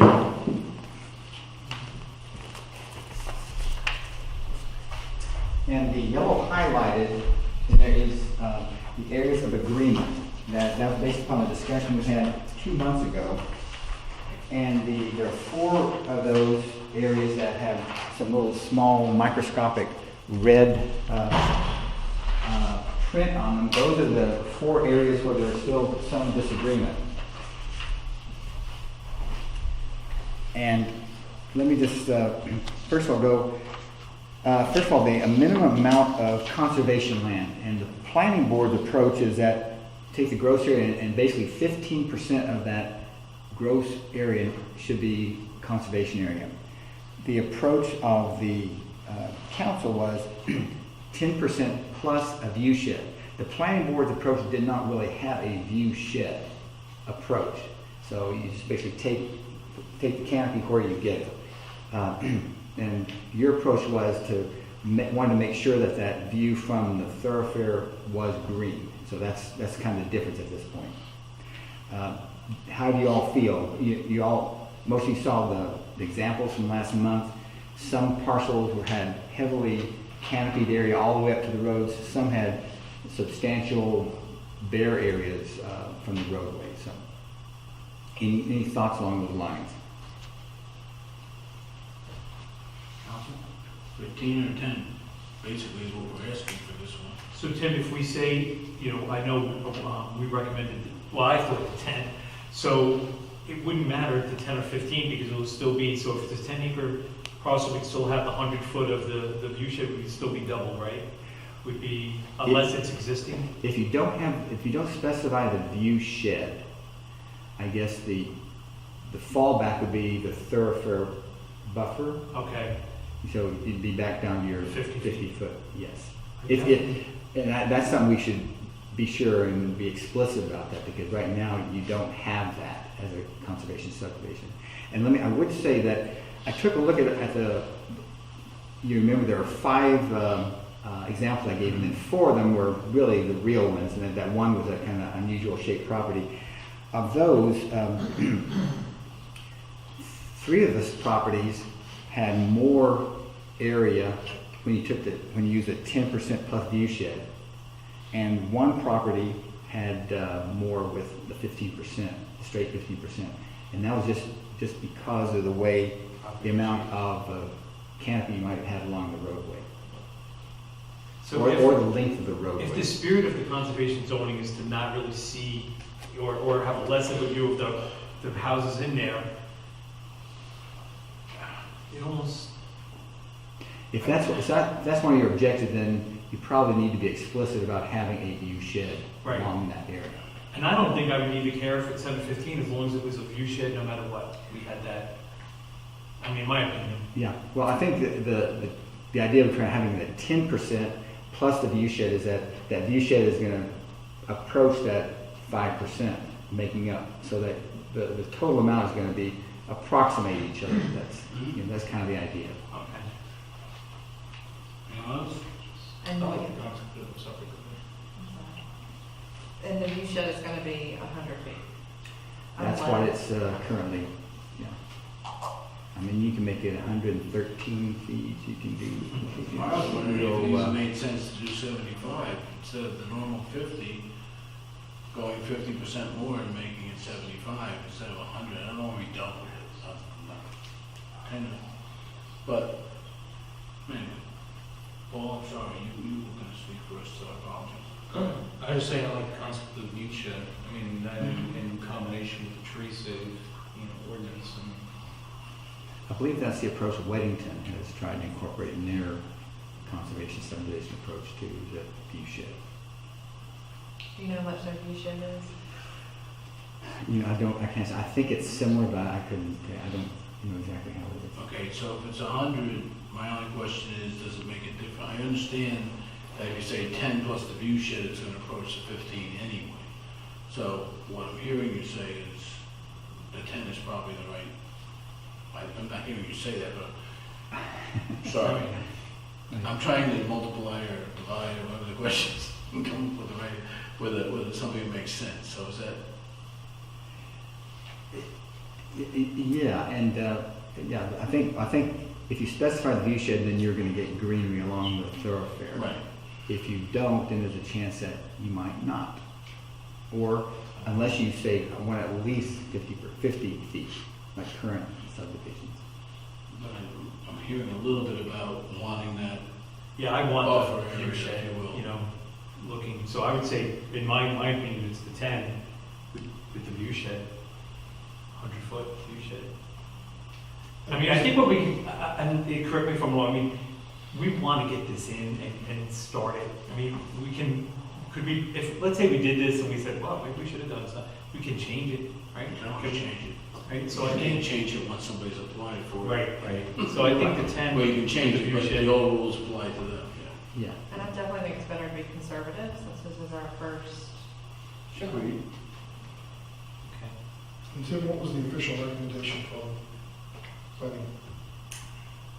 Planning board on this item, they just had their recommendation for the amount of conservation area was just 15% of the gross tract, without specifying a view shed along the roadway.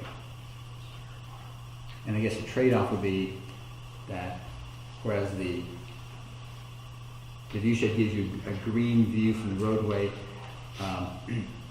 15% would tend to encourage a bigger, more, a larger contiguous area of undisturbed tree forest canopy. So like a mini, a larger habitat, if you will, that's a natural area. Consensus? I think I'm good with 10 with the view shed, personally. I am too, I think it approaches close to that 15%. Okay. Paul? You know, that.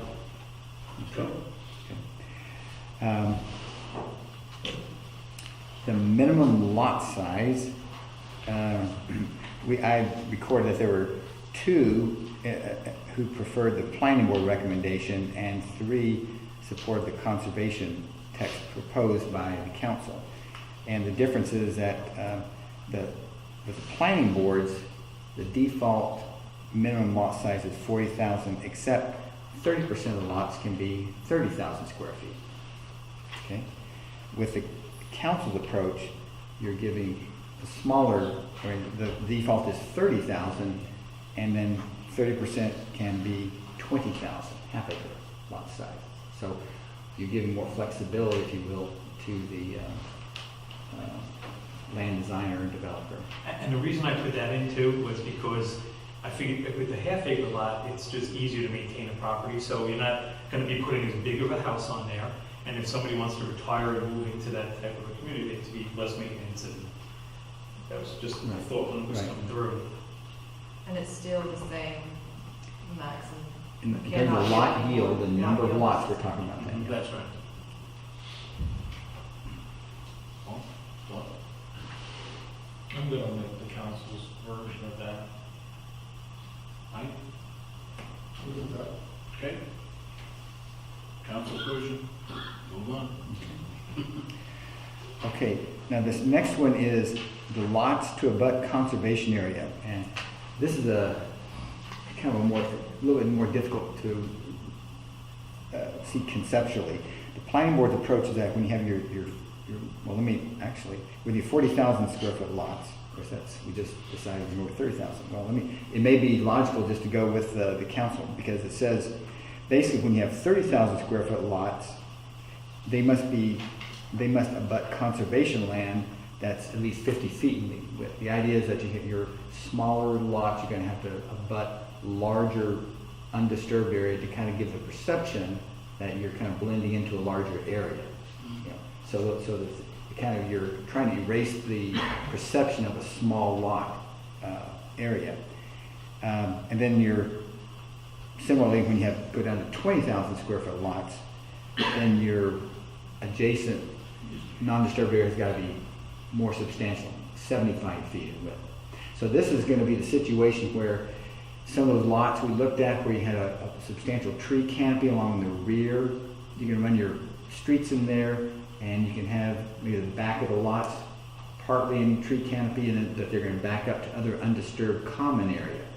So this is kind of a difficult one to really to guide you on, unless I get a real land designer who knows what he or she is doing to run the roads, be able to do the lot layout, and because you're going to have different shapes and amounts of area to conserve. I know when I was looking at that was difficult, and I wasn't even thinking of the roads actually, building a road. My thought was, we had one time, our residents came in and all upset saying, I bought this property, I was told that this would never be developed, and then all of a sudden, they're rolling everything up with the whole community in his backyard. Right. So I was kind of thinking, how do you make that buffer so that he's protected, if that does happen, they're not right on that property line. Right. But this I really don't fully understand, to be honest with you, so. Yeah. Well, it's further complicated, Mr. Rodriguez, because the way our current tree canopy provisions are, you can have tree canopy in your platted lot on private property. They can be part of a tree protected area, but we allow that to be part of the backyard of the property. Now that's something we might want to think about in the future. We've had a couple situations where, property owners, second or third generation owners, they don't look at the deed and they don't realize that, meaning that existing older tree canopy is protected. I can't go in there and build a pool or something along those lines. So sometimes it's easier, better to keep all that saved area out in common area. And that may be easier since you're going down to a smaller lot size, it may be easier to get that lot count and keep that open common area. So, again, but it's hard to really nail that down. So you want to just go with the council recommendation in that case? That would seem logical if you're going to go with the. I think it works together, yeah. Okay. I think it does. Okay. Okay. The view shed buffer. We already, Yeah. See yeah, and I guess my little footnote there is kind of how do you address a situation where your buffer or your view shed is, has already been plowed or cleared or something like that. So if you go back in with the double the buffer yard standards. I think that's where you put it into your kind of requiring plantings or what have you, Yeah. landscaping. Yeah. The only other thing I draw your attention to is on the right-hand column, the next to the last from the bottom, the minimum lot width. There's 120 feet. That's basically the current lot width of your R40 and everything. And in terms of how you might provide, might be incentivized for a developer to take advantage of is when they're laying out lots along a roadway, if a developer can get, say, 6 lots versus 5 lots along X length of roadway, then that is a microeconomic good for the developer. He can expend not as much money on infrastructure and support perhaps more lots. So that would be the only thing you might want to think about, is whether, say, 100 feet would be an appropriate lot width, or if you want to keep it 120, that's more similar to like your conventional subdivision standards. If you want to just kind of take it easy, that's just something to kind of consider. So you're saying at a 100 foot, it would be more of an incentive for the builder, would be economically Yeah. better? It's, say you got a 20,000 square foot lot, you can just go deeper, but say along a segment of roadway, if you have say a 600 foot block length, you can get 5 120 foot lot widths, or 6 lots at 100 foot width, something like that. So it's one of those things that it's a little tweak that, it might make the mathematics work for some. Now, would that be only on lots that abut a street, or would that be for every lot in that whole community would be 100? Well, every lot's got above a street. Every lot has to be on a public street. That's Pulling into the yeah. driveways. So we don't do flag lots and or things that are accessed by private access. Into deeper.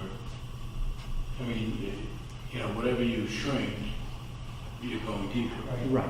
So I think I would rather have the smaller lot deeper for my backyard. I don't know, I honestly. That's probably, would. We still have the side yard setbacks, so that Right. doesn't change Correct. at a minimum. And it could incentivize the builder. So the houses would be more, instead of wide, maybe a little bit less wide. If it's helpful, perhaps I can try to find some pictures of lots, 120 feet versus 100 feet, and what does a typical subdivision look like? Could you also let us know what Weddington or Marvin should do in theirs? Yeah. I mean, again, I think it gives more flexibility. Again, there's still that maximum yield is going to govern what they can. So if they want to configure it a little bit differently, I think it gives them a little flexibility. That's just my opinion. The planning board also said they wanted 120. They did, yes. So That's what I'm right now, 120 by 230. That's our standard. So like in New York, everything's 80 or 100. And you're like a land baron. At 100. the first house was 60. So, so what's if any particular thoughts? I mean, I personally, I think the 100 sounds pretty, I prefer to have more backyard space for, entertaining, and if it incentivizes the builder a little bit, a little carrot hanging out there, maybe help out. That's what I would probably go with. on. I'm kind of either way. I mean, It's fine. Mike? I would go with planning board's recommendation. Okay. Linda? I mean, I'd be interested in what other towns do, but if we're gonna be conservative and we just wanna get it out there, go ahead with 120 and That's look true. into it. Okay. Good point. I mean, bring back the numbers, but I think this gives you something to work with. And as far as the text, and we can tweak it further if we have to. Sure. Is that okay? Sure. And then you have something for the planning board. Yes. Okay. Would you want to go ahead and start the formal amendment process for, advertising for a public hearing for text amendment? Are we ready at that point? Would you like me to bring this back? I don't know if we've seen the full text, so kind of, because usually I'll bring don't it you want to back. have the text out there for the, Sure. when you call for hearing, so they have, the people have something to look at. Okay. But, as much as I'd like to, still want to do it. It's steps, that makes sense, thanks. Okay, thank you. Anything else on that? That was okay. Thanks again for all your work on that, Tim. Thanks, Tim. Item 11 is update on the part of conversion of .73 acres of Dogwood Park, and call for and give notice of a 30-day comment period. There's certain requirements that we are mandated to do whenever we have to go through a, which hopefully is never again, but anyway, a conversion of land that the Park and Recreation Trust Fund to help us purchase. In this case, it will be because of the widening of 84, and us trying to be good neighbors and not affecting either WCWAA or the Southborough parking lot and having them lose parking spaces. So they moved the roadway a little wider towards Dogwood Park. We have before our fences at least 75 feet. And so they'll use a portion of that for the roadway, but that's part of the land that the grant we got from the Park and Recreation Trust Fund helped us purchase. So as a result, and we still have not gotten the offer, but the original estimate from Park and Recreation was, from NCDOT was $50,500. It has to be reused for purchase of land to be used again for recreation. We did try to speak with our adjoining neighbors on one side. They were not interested in selling us a portion of land, which, again, that's their choice. And so we looked in a couple other options.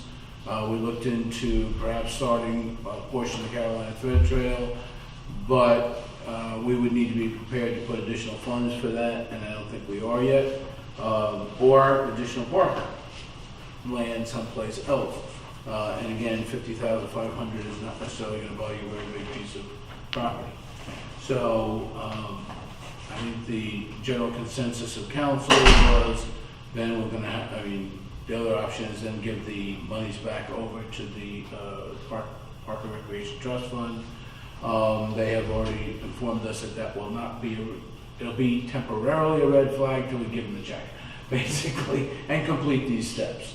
But it will not hurt us in future requests if we want to make one for additional grants. I know that the Park and Rec Committee also tried to do some because there are some personal relationships there and discussion, but unfortunately we were it didn't work.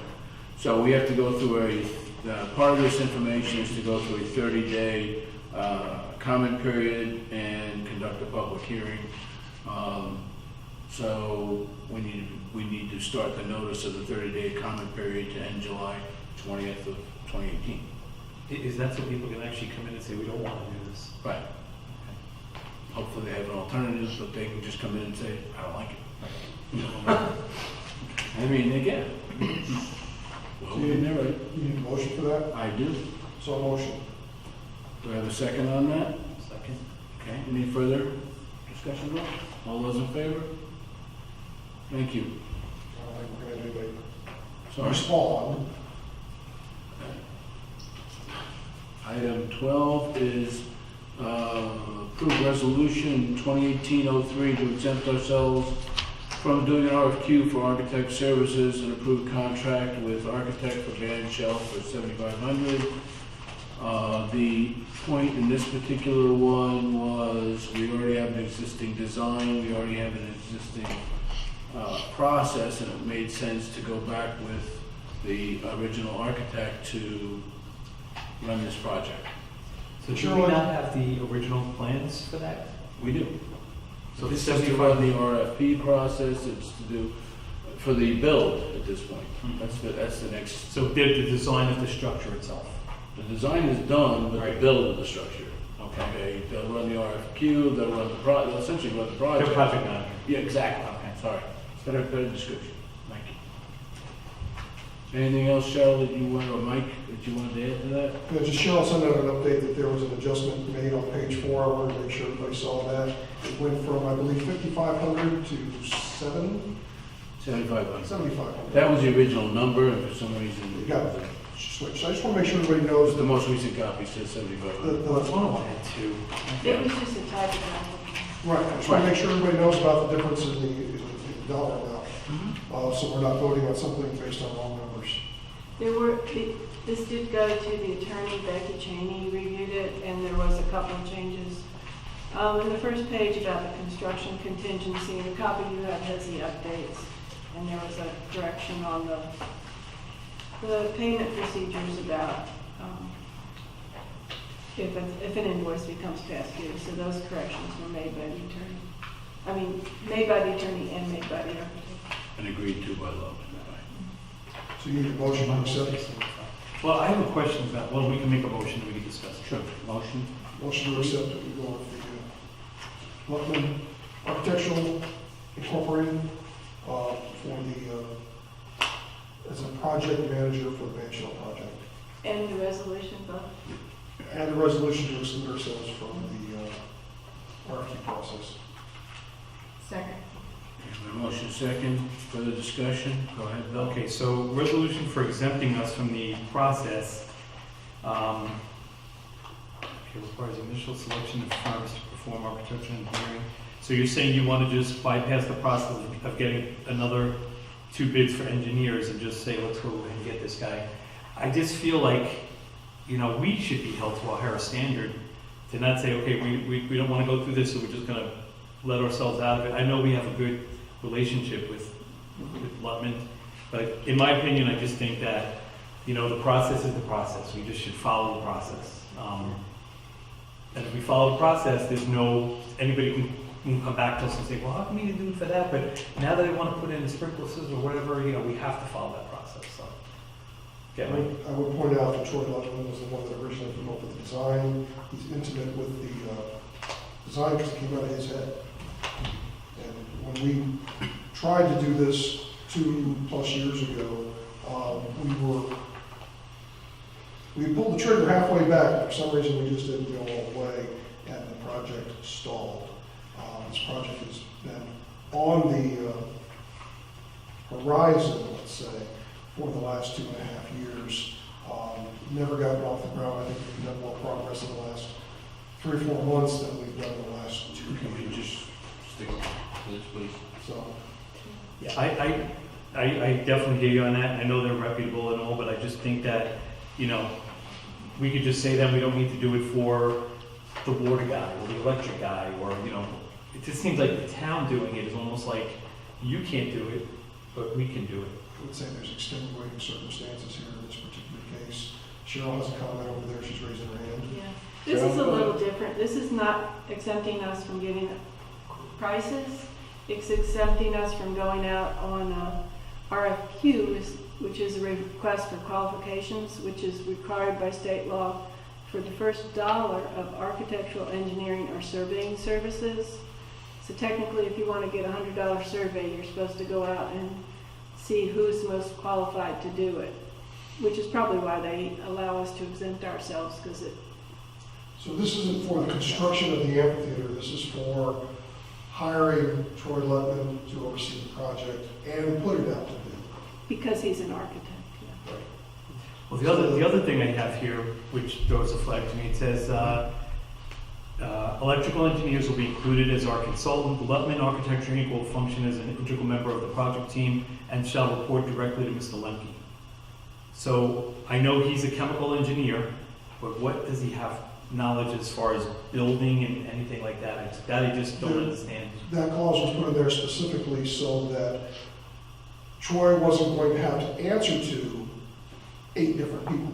There's going to be one point of contact between Troy and the Parks and Rec Committee, or Troy and the town, so that there's not 5 different people trying to tell him what to do and making changes or objections, or why is it blue instead of pink, why is it, I just think, Mike, honestly, that we're giving him too much responsibility. I mean, he's literally said, I will be at the parks basically counting bags of fertilizer that come off a truck that the landscapers put down. I'll be at the pond to make sure they're putting the right amount of chemicals in. Now he's going to oversee this project. I would say in general, we're going to be more attentive as we move forward than we have been over in the past. My only thought on this whole thing is having somebody that can be available to answer questions quickly. If there's anything that has to do, let's say there is a potential for a additional cost or something along those lines, John can't approve that. Right. He cannot approve any additional cost. That all has to come back from council.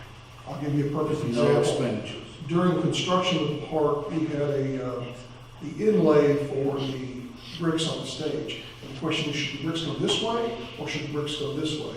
And it was not something we were going to debate or bring back to council or even bring back to the Parks and Rec Committee. John just said, go left and right instead of up and down.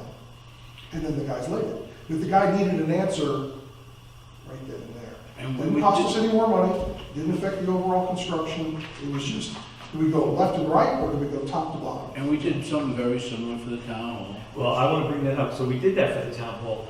The problem is that when they ran all these things in here, whoever was in charge of that had no idea none of these things would work.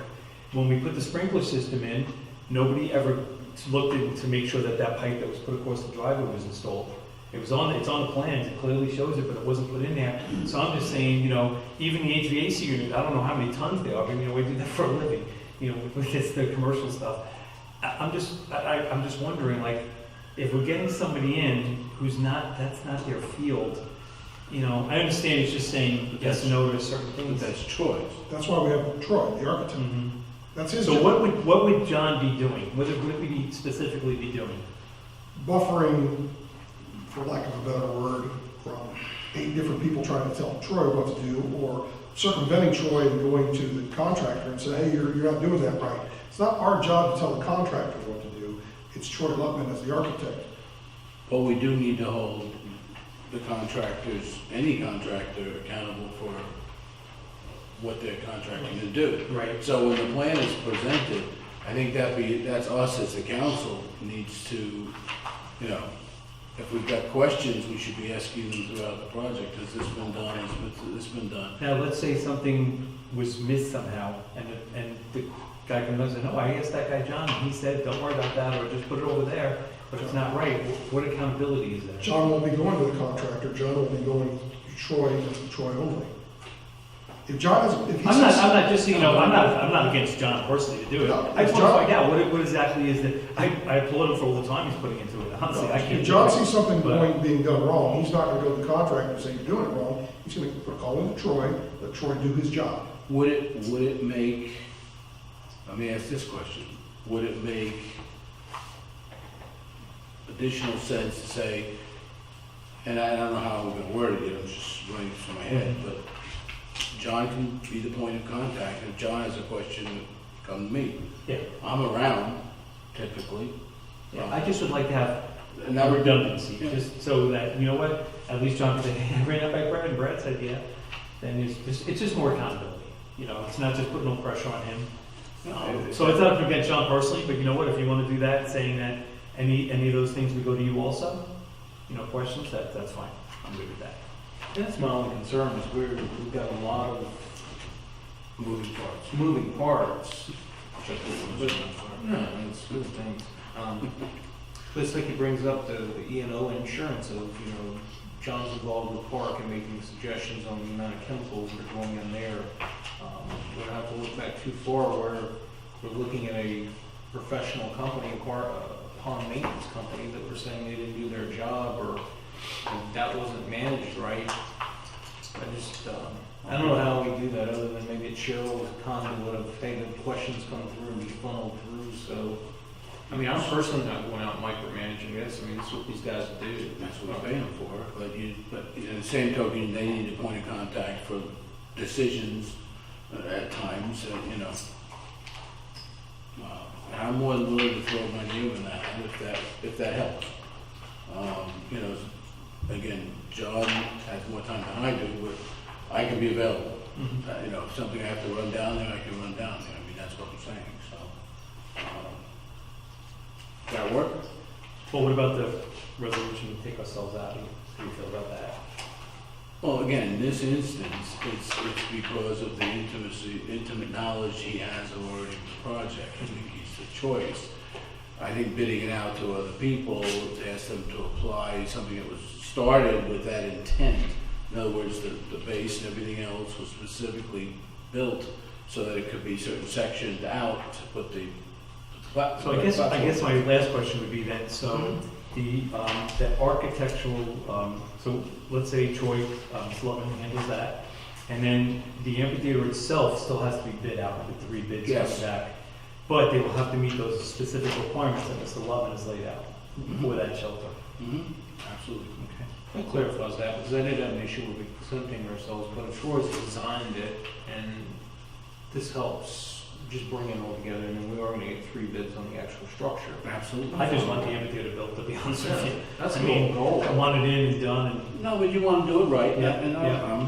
that's why we're answering the questions, having a discussion. I don't mind discussion. Discussion's good, okay. because I'm not infallible either. So would this be one motion for both items, Cheryl? That was Oh, the that's motion. what he said. Yeah. That was his motion. Okay, Mike, can you restate that again? I'm sorry.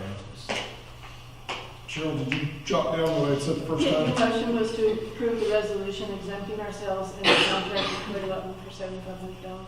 Yes. Okay, with the agreement that Mr. Lemke will be the point of contact and also confirm with Brad. Okay, I can make that stipulation. Would you add the stipulation to the motion, please, Cheryl? Take that a second, take that a second. Thank you. Okay, so you changed your motion, I'll resecond. and you seconded What was the amendment? To allow John Lincoln to be. on the contract where it talks about John. Mhm. I don't know if it needs to be on the contract or just stated that John will confer with me on any, You tell me. You tell me what you want. on any, And any concerns or decisions there you go, concerning any changes? concerns or decisions, you all right with that? Yes, sir, absolutely. Okay, okay, we second, Resecond. okay. All those in favor? Thank you. Cheryl, will you let Troy know? Sure. Thank you. Thank you, Cheryl, for your work on that as well. Sure. Okay, item 13, discussion of multiple committees memberships.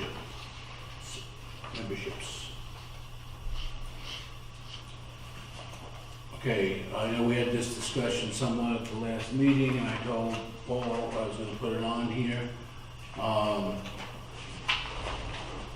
So I'll kind of open it up to say that, as far as multiple committees go, committees do not have any necessarily approval.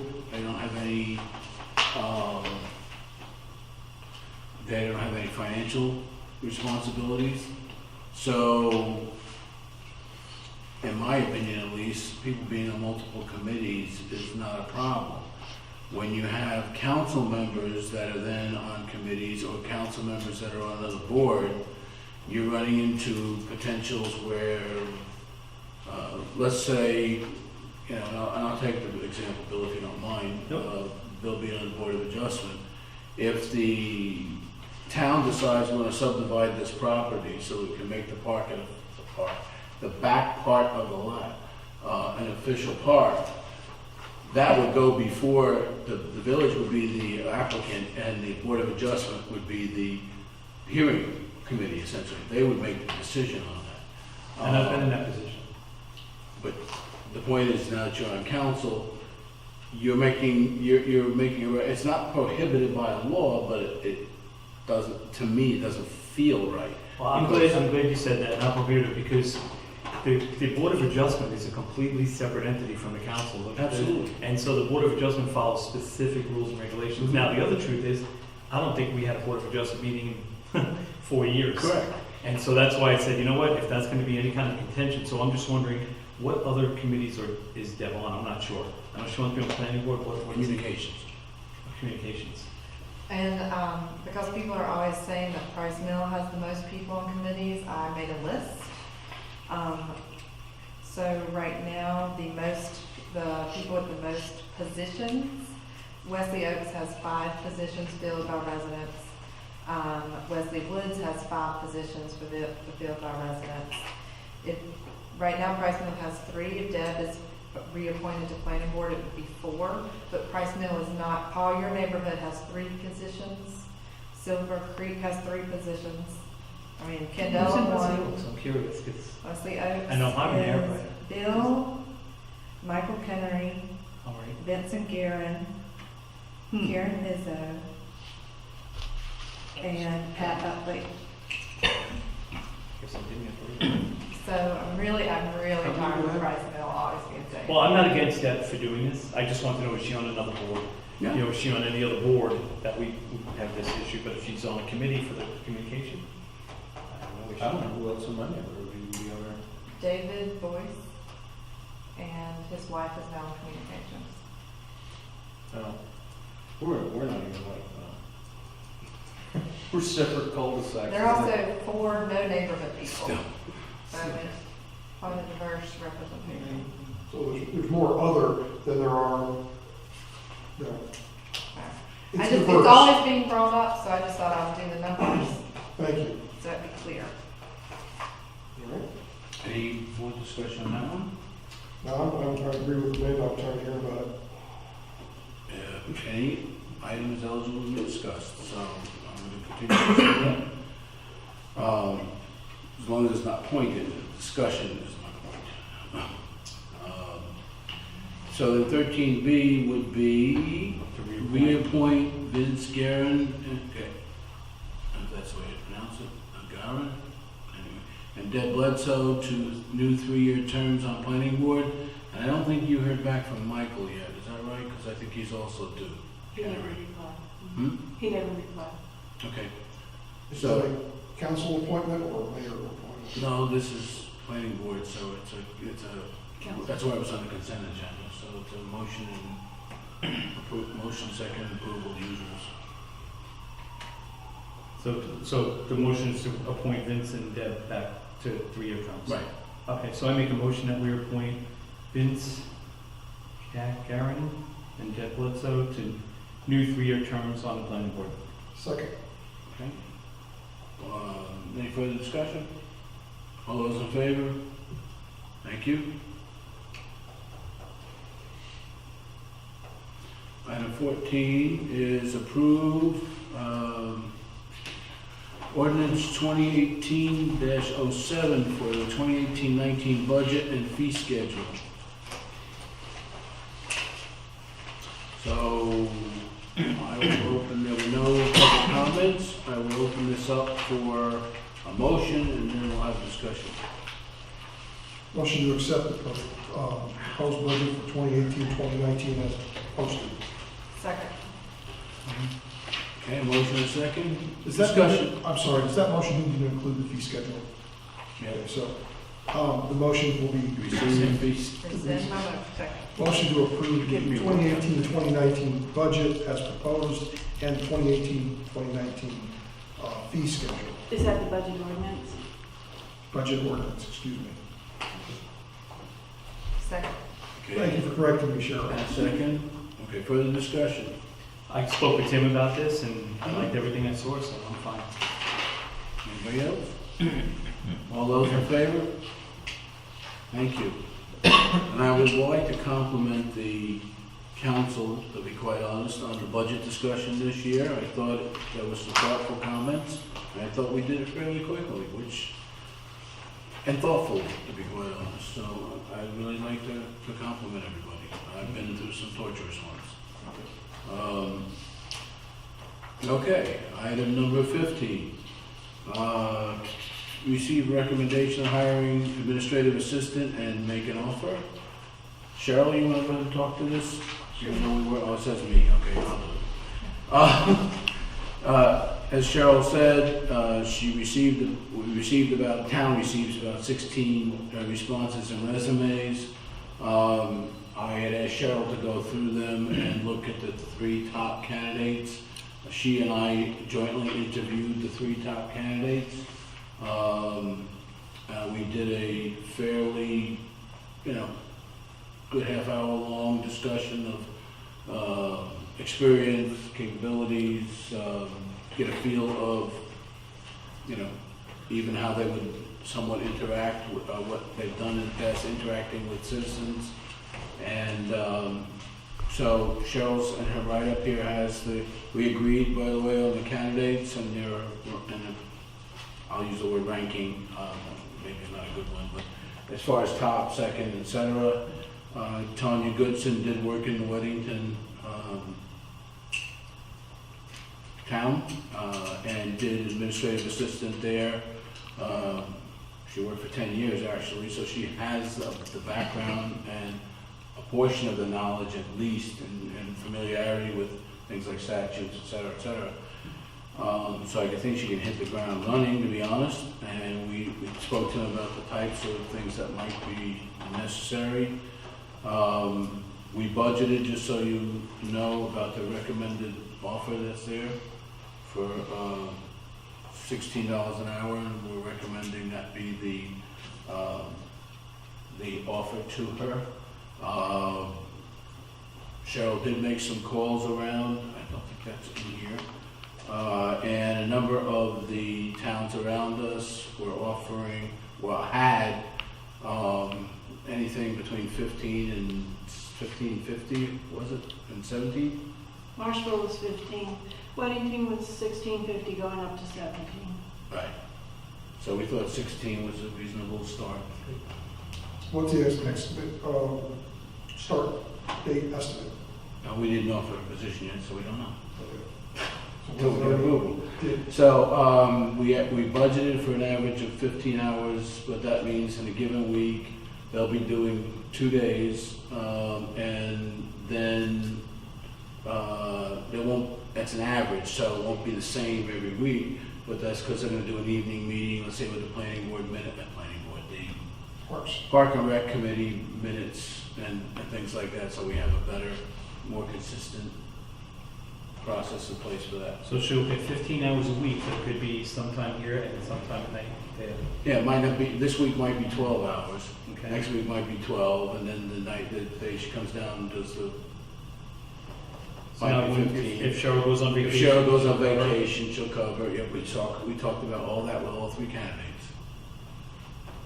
If I can ask us, what was the hourly rate we're paying on now? That we paid Linnell? Linnell? I don't remember, do you remember? It was close to that, it might be that, I'm not sure. I think it was 15.50 for some reason, seems to stick in my head, but I don't know why we ended up with that number. But Now, is this person getting benefits and all too? Part-time? They do accrue holiday and vacation time. So PTO time. Otherwise they don't. Not medical or anything like that. It's under 30, I think, in our world. Not retirement. No. Well, but I mean, I think we have a minimum number of hours. What is that? Is that 30 or 24? I think it's 35. Or is it 35? 35 hours a week, yeah. No. 35 For hours. other benefits. Oh, for benefits, that'd be 35. I'm like, okay, that's pretty great. No. I quit, I'm a job. I mean, make sure I'm qualifying what I said. Any particular questions? Yeah, I'm just wondering, what would her scope of work actually be, Cheryl? What are you gonna actually have her doing? Is she gonna be like handling specific things, or? Mhm. Yeah, we went over with her what she. The examples of the beverage licenses, that would be one thing. The minutes, assisting with the conversion of the minutes, the recording to a, what the heck's it called? Anyway, a voice file to be uploaded to Facebook. YouTube. So she'll be working with the communication committee also then for that, stuff like that? Potentially, absolutely. Mhm. Helping with Records records. retention. Another thing is records. Every year we need to go through our records and get rid of some stuff. And Yeah, no, I've been asking for this for a couple of years, so this is But good. You Yeah. asked, and No, we no, did this is the good. things we talked about, so. Mhm. Okay, so do I have a motion to offer the position to administrative assistant to Tanya Goodson at the rate of $16 per hour with an average number of hours of 15? So motion. I think is that enough of a motion there, Cheryl? Actually, it was supposed to be 16. Hmm?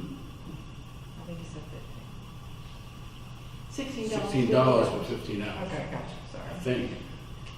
Replay. Okay. No, It's it's hard okay. 15 at the end, sorry. I'm getting tired, but, Motion. we had the motion. Do we have a second? I think, Bill, did you say? Yep, second. Sorry, thank you. My own discussion is, Cheryl, would you chime in here, as this would be your recommendation as well? Yeah, Brad and I were pretty much in a consensus on. Well, I'm glad Brad consents, but I need your approval over No. anybody else's, in my opinion. No, I mean, she seemed like the natural because of her experience and her references. Thank you for confirming that. Okay, we've got a motion, a second. All those in favor? Thank you. Item 16A is the update on the contract deputy services. Do you want to talk to that, Amanda? We had a really, I thought we had a really informative meeting. It was a bit of a different atmosphere than at our last council meeting.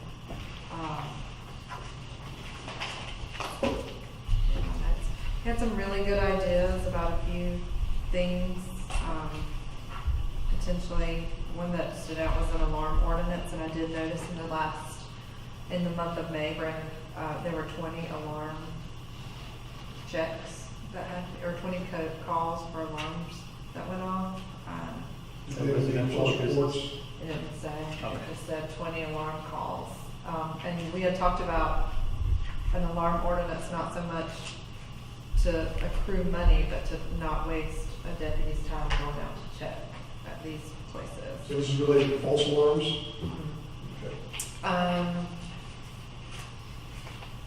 Brandon, I mean, they were we need to make sure, I don't know if we asked Cheryl to do it or Parks and Rec, to go ahead and get Brandon a list and maybe copy his captain or of the dates we want him to work for Parks and Rec events.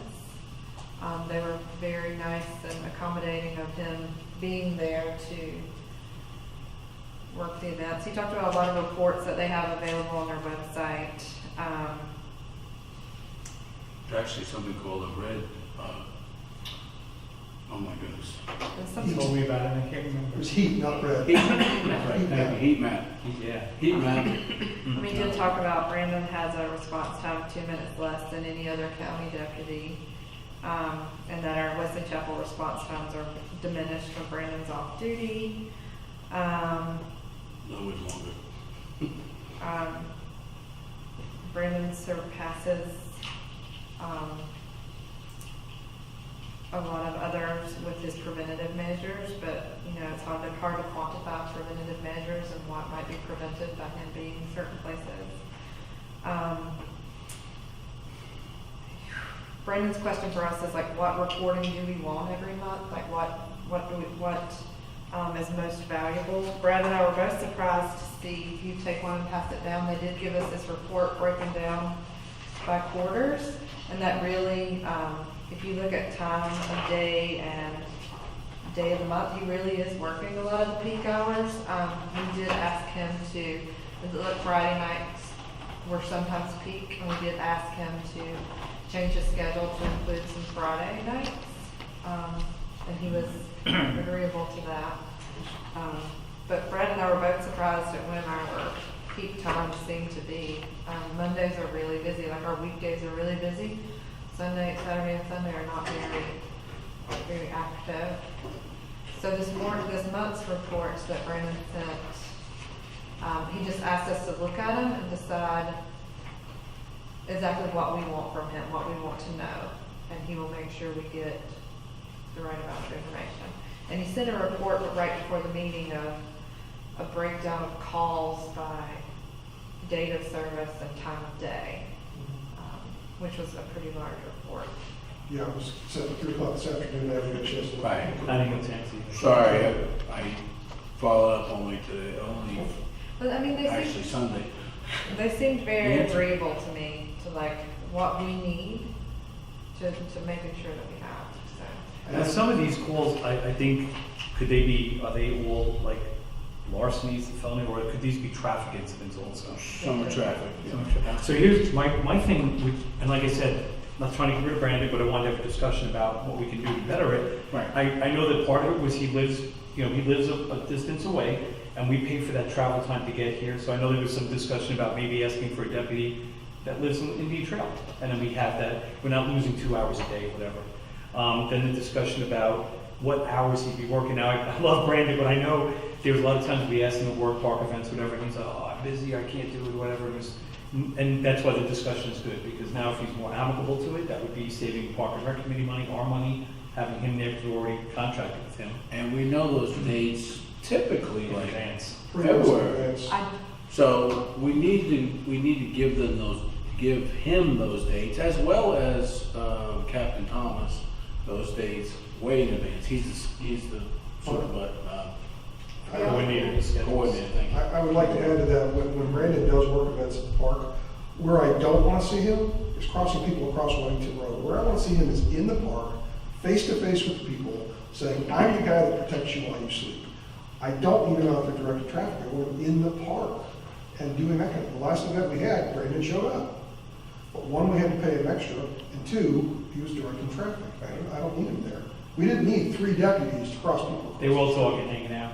Well, exactly. There was a couple of things going Yeah. on. So Sandra had a role in that, but let's just not go there right now. I did talk to him about his commute. He lives in Wingate, he said it takes him roughly 25 to 30 minutes. And that if he gets a call, he puts on his lights and he comes.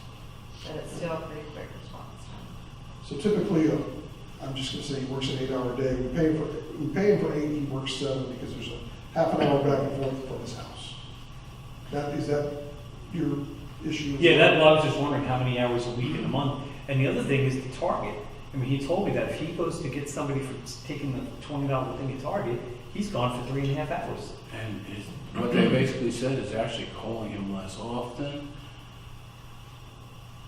The general thought was it's not because there is less crime, it's because the new security guy there, I'd say guy, woman, Yeah. is not calling, person is not calling a lot of women.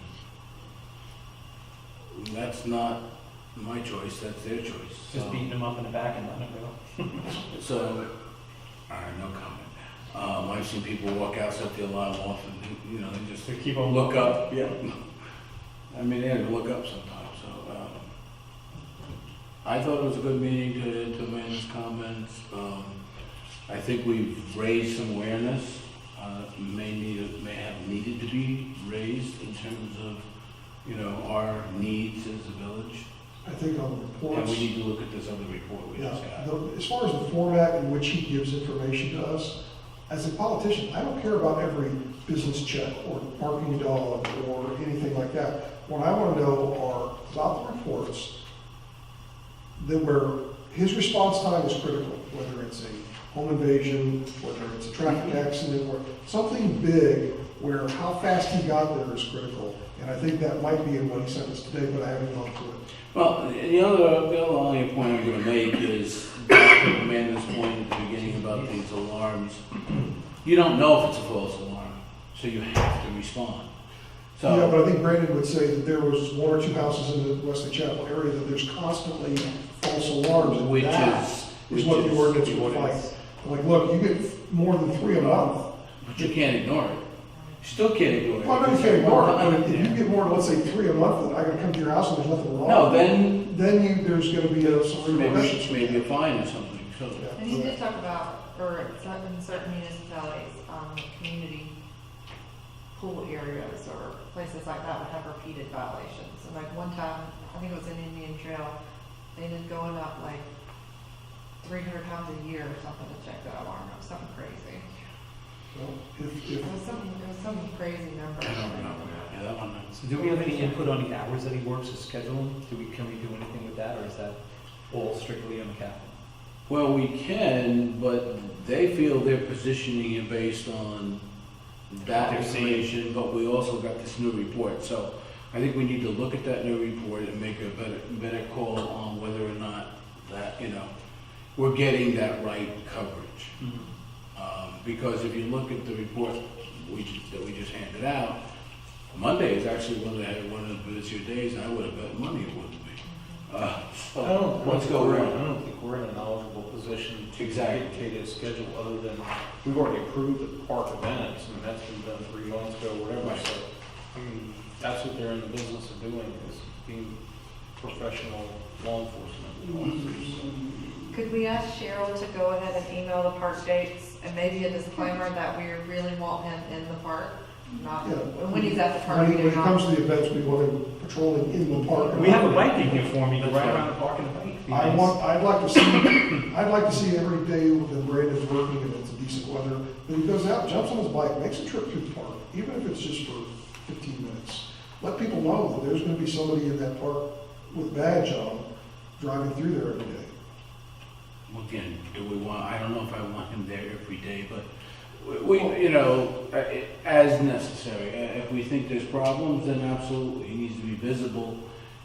I like the visibility in the public park. Understood? I think a better resource for that, because again, he's one guy, I think we need to get this whole security camera thing. I think even the security surveillance out there, people know that, hey, at least there's a video. Well, it would definitely reduce the number of service calls on the gate, because the last 2 service calls were basically from somebody pushing the gate open with their car.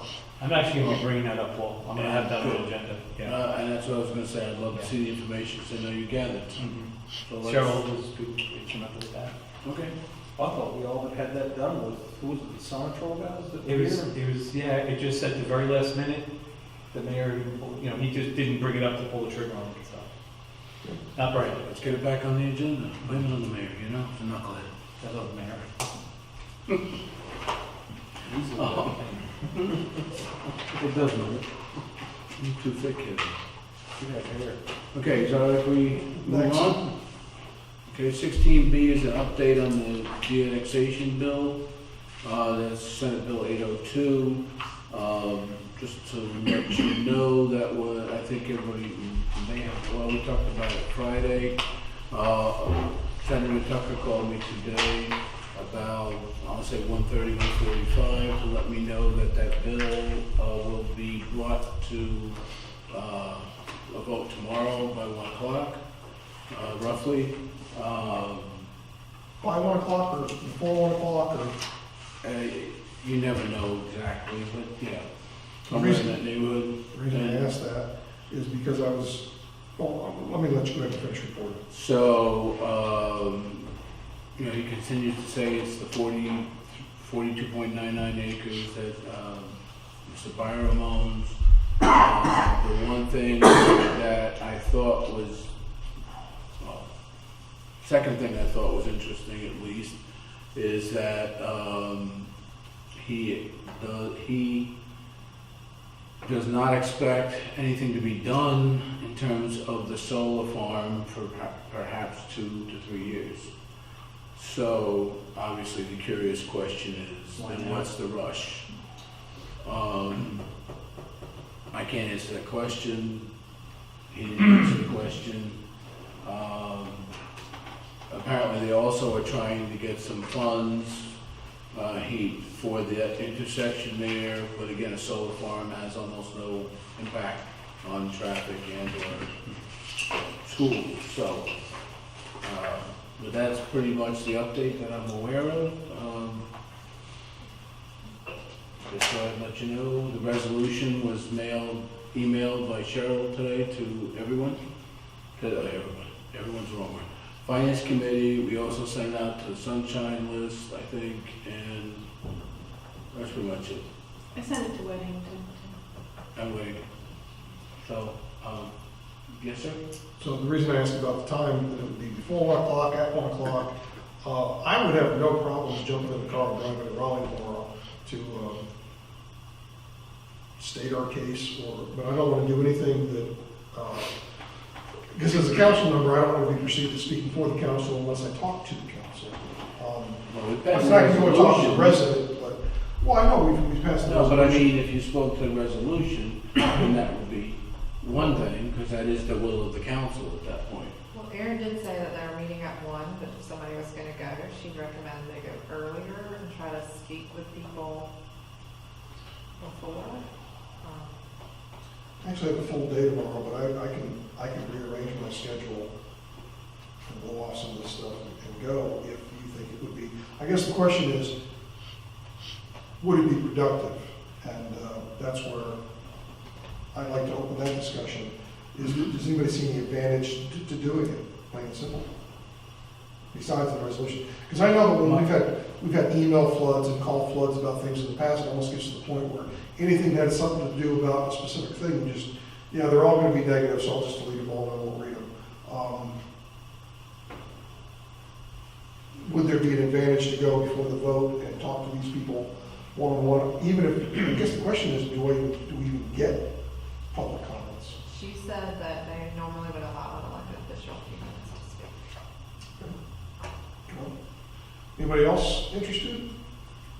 I'm working, but Is there any particular objection? any lumps, And I wanted to make sure, because to Mike's point, is there any particular objection, Mike, going and just restating the resolution and our concerns? I can't go. No. I've been wrong enough. Okay. All right. If you I'm can kind of go. rolling around in my head, but like I said, I didn't want to do anything without getting a consensus of what the rest of the council I felt. appreciate Because if that. there was a negative connotation to doing it, I would honor your request. And I have Erin's cell phone number. Aaron, She's kind of like our lead League. contact. the lead contact, okay. Sorry. Um, Should I give you the context? Let me see if I can push a few things around tomorrow, and if I can, I'll do that. And Brad, after it leaves this committee, it still has to go to other places. Should, as we are notified of it moving, should we be asking Cheryl to send the resolution to the new committee members? How does that work? She also, I honestly am not an expert on the legislature bills. I do know, and I left out one thing, Cheryl also sent it to, Dinar and Greg Horn, and I'm missing a name. But there were three. Brody. Mark Brody, I think, yes.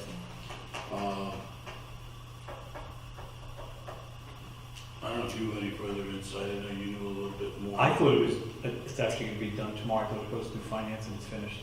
But I don't know, maybe there is another part it goes to, but I thought. Well, the Senate, I know the Senate has to approve it, and then the House has to approve it, that's what I I mean, it has to come from committee, and I'm not sure where it is in the House or Finance Committee right in now, the House or in the the Senate. Senate. Yeah, so it'll go to the full Senate. The Senate will have to approve it, then it has to cross over to the House. It may be referred to a committee, may not be, and it will have to be voted on by the House as well. And then, if it's a regular bill, it's eventually signed by the governor or not signed by The the local bill. local bill, so. So would it be better to go on a day, like we know Tommy's committee's probably Stamped. right. Would it be better to go on a day for a different committee? Or when it's in the House? I don't mind putting in the time and representing residents. I have not had a single resident call me up and say, hey, this is a great thing. 100% of the feedback I've gotten from residents is this is a terrible thing.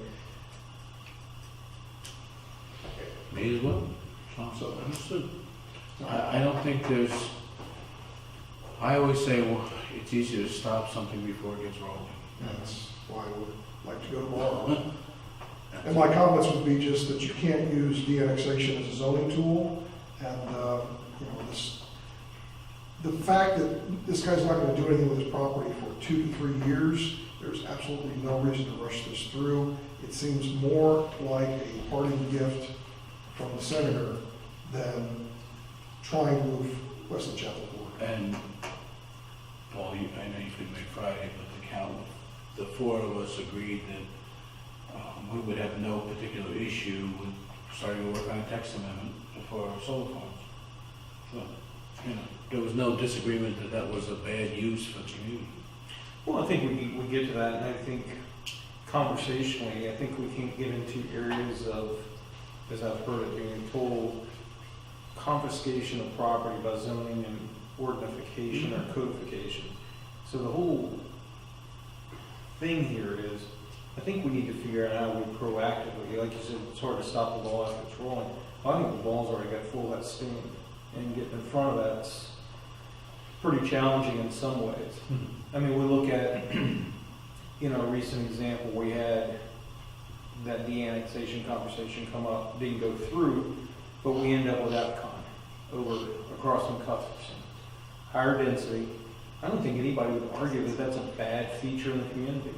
I mean, Anybody would? yeah, I mean, I think We it's, think it's good. I think it's good. I wanted to make sure. It's getting late. Nobody would argue It's it's getting bad. But I think that just goes back to part of the whole conversation, of how do we proactively engage with not only developers, but elected officials on all levels.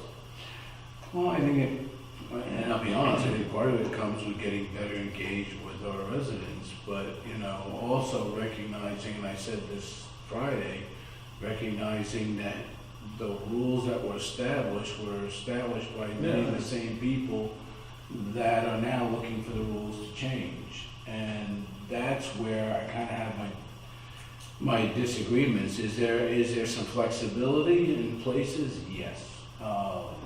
But it should, you know, it needs to be done, I think I said this earlier, to be very, you know, it should be transparent, should be, everyone should be treated equally. So that, you know, you can't say, well, you know, unless it makes sense based on a land use plan because of where a particular property is located. But otherwise, you know, everybody needs to play by the same set of rules. I say that all the time. And I think when we're in the right direction of getting our own planner, that will help us because he'll better understand what it is the community's looking Right. for. And he'll have the foresight to see maybe things coming down the road. He's more invested with us than, you know. One other thing I'd like to add is I did reach out to the landowner who's looking to de-annex, spoke to him one-on-one. I felt it made me feel better that at least we reached out and talked to him directly. Very nice man, by the way. He brought up the issue of history, of issues that happened with the fire department, and he brought up issues with the power substation that both happened, you know, literally less than a mile from where we're talking about doing this.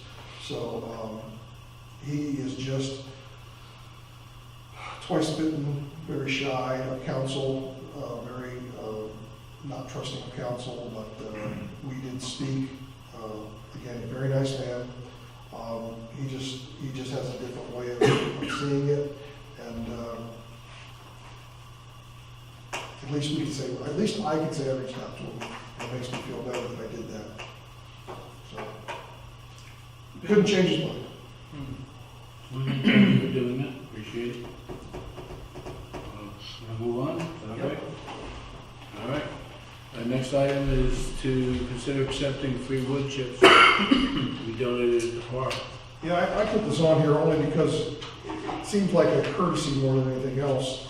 We're not spending money, we have some wooded areas in the park that could use some freshening up. It doesn't need to necessarily have the decorative hardwood hammered, double dyed, pretty mulch that you'd see outside the park here, or outside the town hall here. But the park needs some wood chips, and I just thought it would be a courtesy, make sure that the rest of the council is okay with calling a few tree guys and saying, hey, next time you're in the area with a truck full of chips, you can jump some in the park.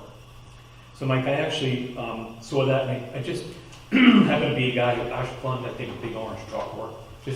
I stopped and asked the guy, I said, hey, you know, what do you guys do with the wood chips? And he goes, well, we have to dump them. You know, there's actually a couple of places that actually take wood chips to do what you said, to do it, but they actually will sometimes get money for them, but they said most of the time we just have to get rid of them, our trucks are full every day. So I asked him, what would the harm in something like this be? So he said just two things. One, apparently North Carolina has the highest concentration of termites. We just, apparently like a termite haven over here. The other thing he said, you have to be careful of where they come from because they've been taking down sick trees, and there's these boll weevils that live in there, and they're like larvae. He goes, so you have to be careful, even though we're shredding the trees up, you could potentially be dumping in this infestation into your park and not even know it. When they come out, then they take your trees and we're cutting your trees down. So I don't know, exactly, but I do know he did say that you have to be careful about doing that because of termites and the boll weevils, I think they're called. We're talking about doing this in a wooded area of the park. We're not doing this, again, it's not decorative as much as it is, I'm sure we already have termites and ants and I, everything else we have in North Carolina in the park. He's just saying we don't need more of them, that's all. Well, Thank you, that's what I'm saying. I We put the understand. amphitheater in and, you know, all this, I was just thinking, do we want to add that in there? You know, just my opinion. that's So, why I put it on here for discussion. I don't have a particular issue with it other than, you know, again, if we're going to take it, we're going to use it, not let it sit there in a big mountain like we had. Oh, God. Well, that was It's just a, dangerous at that point. yeah, that was a, Well, the one here used to smolder, and the fire department was here more than once putting it out, so. I don't know, that's what that falls into false alarms for the fire department to me, so. we just do it this way and make it easier. I'll motion that we accept 3 months from local tree companies in the park and see if that flies. I don't have a dog in the fight either way, so I'm just bringing it up. Motion, do we have a second? I'll second. Okay, any further conversation? All those in favor? Okay, thank you. Item 19 is to purchase a galvanized tub for the park. Again, I did this out of a courtesy. We talked about a $99.99 tub. We used to have access to one of these through Julie Brown when she worked at a restaurant. They would borrow this, let us borrow this every time we have an event. It's just something that we should go out and purchase because every time we have events, this is something that's needed. I was going to just go out and buy it, but I thought as a courtesy, I'd put it on the agenda. I'll let council know about it. I think it's a terrible idea because what's gonna happen is somebody's gonna end up taking a bath in it, in the park, and all kinds of problems. Yeah. Do I have a motion? Motion to purchase the $99 galvanized tub. A second. Okay. Where's that coming out in the budget? Same line, Okay. All those, any further discussion, sorry? All those in favor? All those opposed? Opposed? Okay. Can you tell me why? I don't know what Steve need. I mean, I don't know where we're gonna store it and it's gonna be around. I don't know. 40-foot shipping container we stored in. You know, It's not gonna rust, it's galvanized. Doesn't make it impervious, but okay.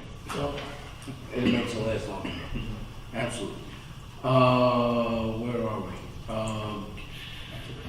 21, council comments.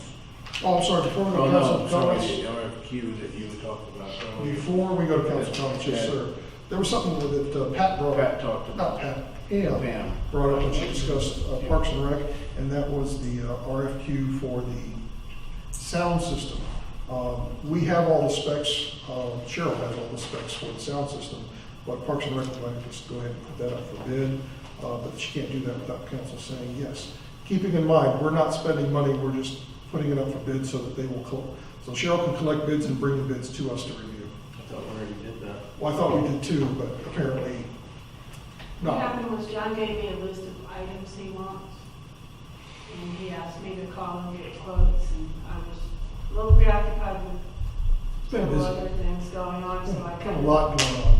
that was at the bottom of the list, because we don't even have an amphitheater to need a sound system. Oh, We you don't were have out any of warranty reach. to end before. And this will not come out of the existing budget. This will come out of the July 1st pass. Is this a sound and lighting? Or just sound and lighting? So the motion is going to be to allow Cheryl to put out for bid the RFQ for the sound and lighting system as specified in the specs that John supplied her with, to be reviewed by council at a later date. Have a motion, do we have a second? Second. I just hope we're not overloading John. Did John make any recommendations? No, No, actually, he did the research. He did the research, yeah.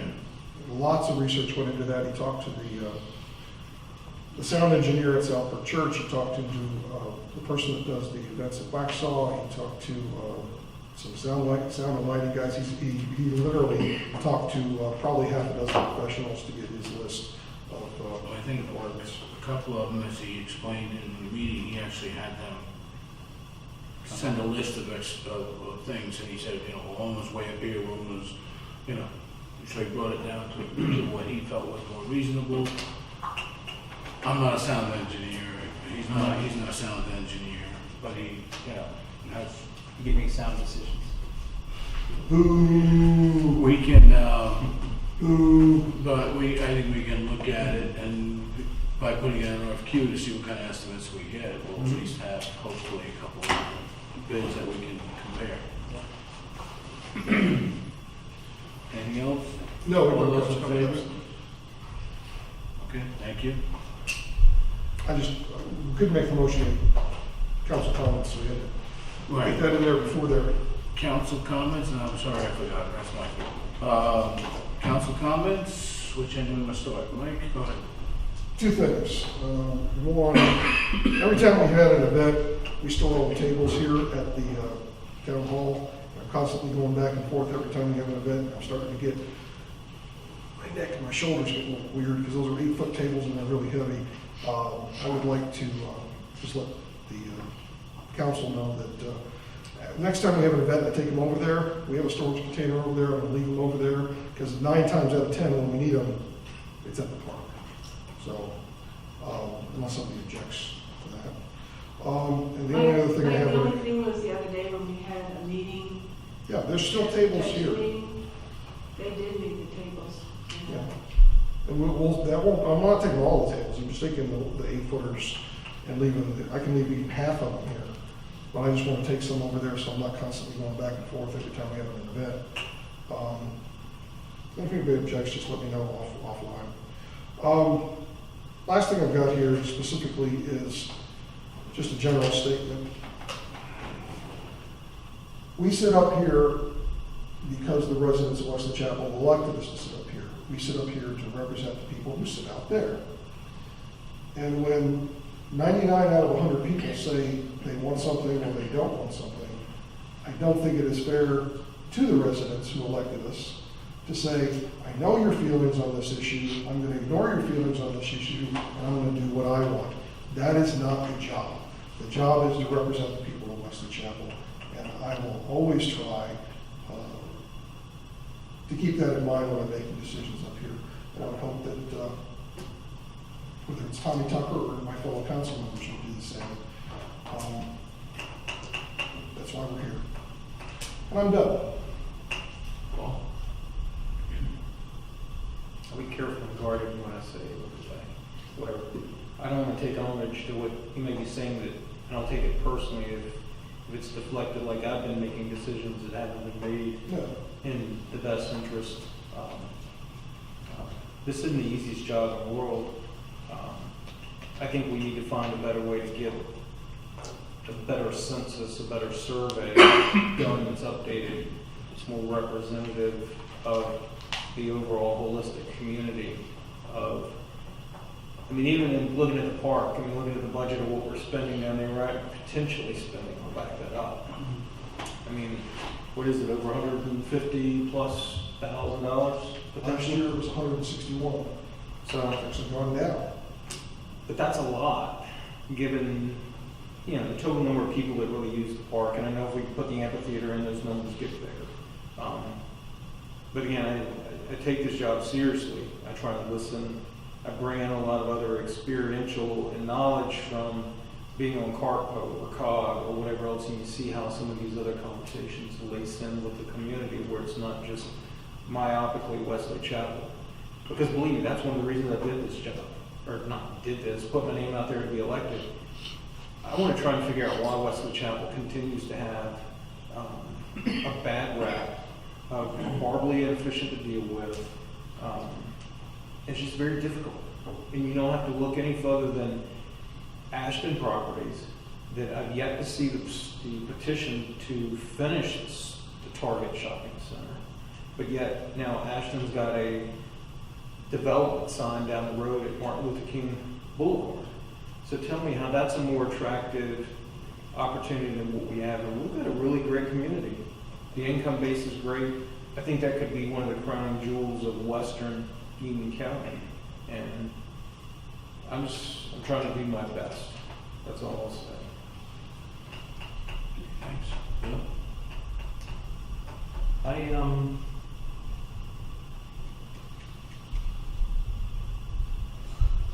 I just want to say concerning the park, I want that park to be built out and done. I want to get the big things out of the way. I'd love to see picnic table shelters in there. I know I talked to a lot of people that said they'd love to be able to have a shelter with double tables underneath so they can barbecue and enjoy the time there. So I do want to get that park built out and done. And I spoke to Brad about this, about what else can we do in our town. Spend that money, so we have money allocated elsewhere. I heard that there's a bill coming through, looks like it's going to definitely happen, where the town will have, so right now, if Wesley Chapel Elementary came and said, hey, I need $20 for notebooks, we have a couple kids that can't have them, we could not give it to them. If the fire department came and said, I need a gallon of water to put out a fire in my backyard, we couldn't even give it to them. But this bill that's going through looks like it's going to pass, would allow the town to actually donate to the schools and the municipality, like the fire department. So, and then at that point, whatever money we have in this general fund, or millions of dollars, whatever it is that we have, we could actually allocate and help our schools and different things. So that's down the road, but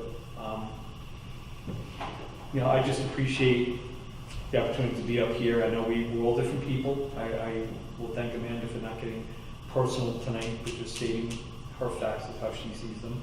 I appreciate that.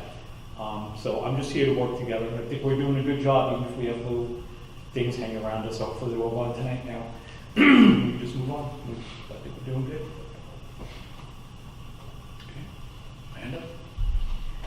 I too, I hope that we can move forward from here. So we're not an embarrassment to the people who elected us. I feel like we're now to the point where we've gotten a lot of past behind us and we're moving forward with a lot of the projects that council's wanted to do for many years. And some of the stuff we have on the horizon, like a survey that we've talked about, finishing Dogwood Park, getting the community more involved, starting a communications committee, stuff like that. I think we're really going in the right direction. I thought we were really ready to start making progress, and then this de-annexation bill passed. And I think I was hoping we were at a point where we could start to review some of the things that are giving us trouble, tree save ordinance, stuff like that. But I also think that we have to stand firm for what Wesley Chapel was built on. Sometimes we might be difficult to work with, but some of our reasons are there there are ordinances for a reason, and you don't just get what you want because you're a developer. We're friends with the senator. Right. So, but I hope that we can move forward and do what's best for the town and stop accusing and bickering with each other and just move forward and focus on the town, on the village, because that's what we're here for. Thank you. And I kind of made my point earlier. I don't think I'm going to rehash it other than let's continue to try to work together the best we can. Again, not being afraid to voice differences of opinion, but also to listen. And there's two sides to I say there's two sides to every argument, but in the end, I think we need to be true to who we are at Wesley Chapel. And I keep using the term about Wesley Chapelizing our ordinances. Well, that's what every town does. They Weddingtonize it, or they Mormonize it, or they whatever. We're not, and I've said this to different folks, Senator included, we're not Indian Trail. We're not, we're not Weddington, we're not Marvin, we're not Middle Springs, whatever. We're Wesley Chapel, and I think going back to the idea that I've heard twice, and we talked about in the past, is that idea of getting a survey. Let's update, make sure we're still on track with what our citizens want. So thank you all for your comments and sticking through it. And I'd like to ask for a motion for adjournment. So motion. Second. Paul, all those in favor? Thank you, and good night.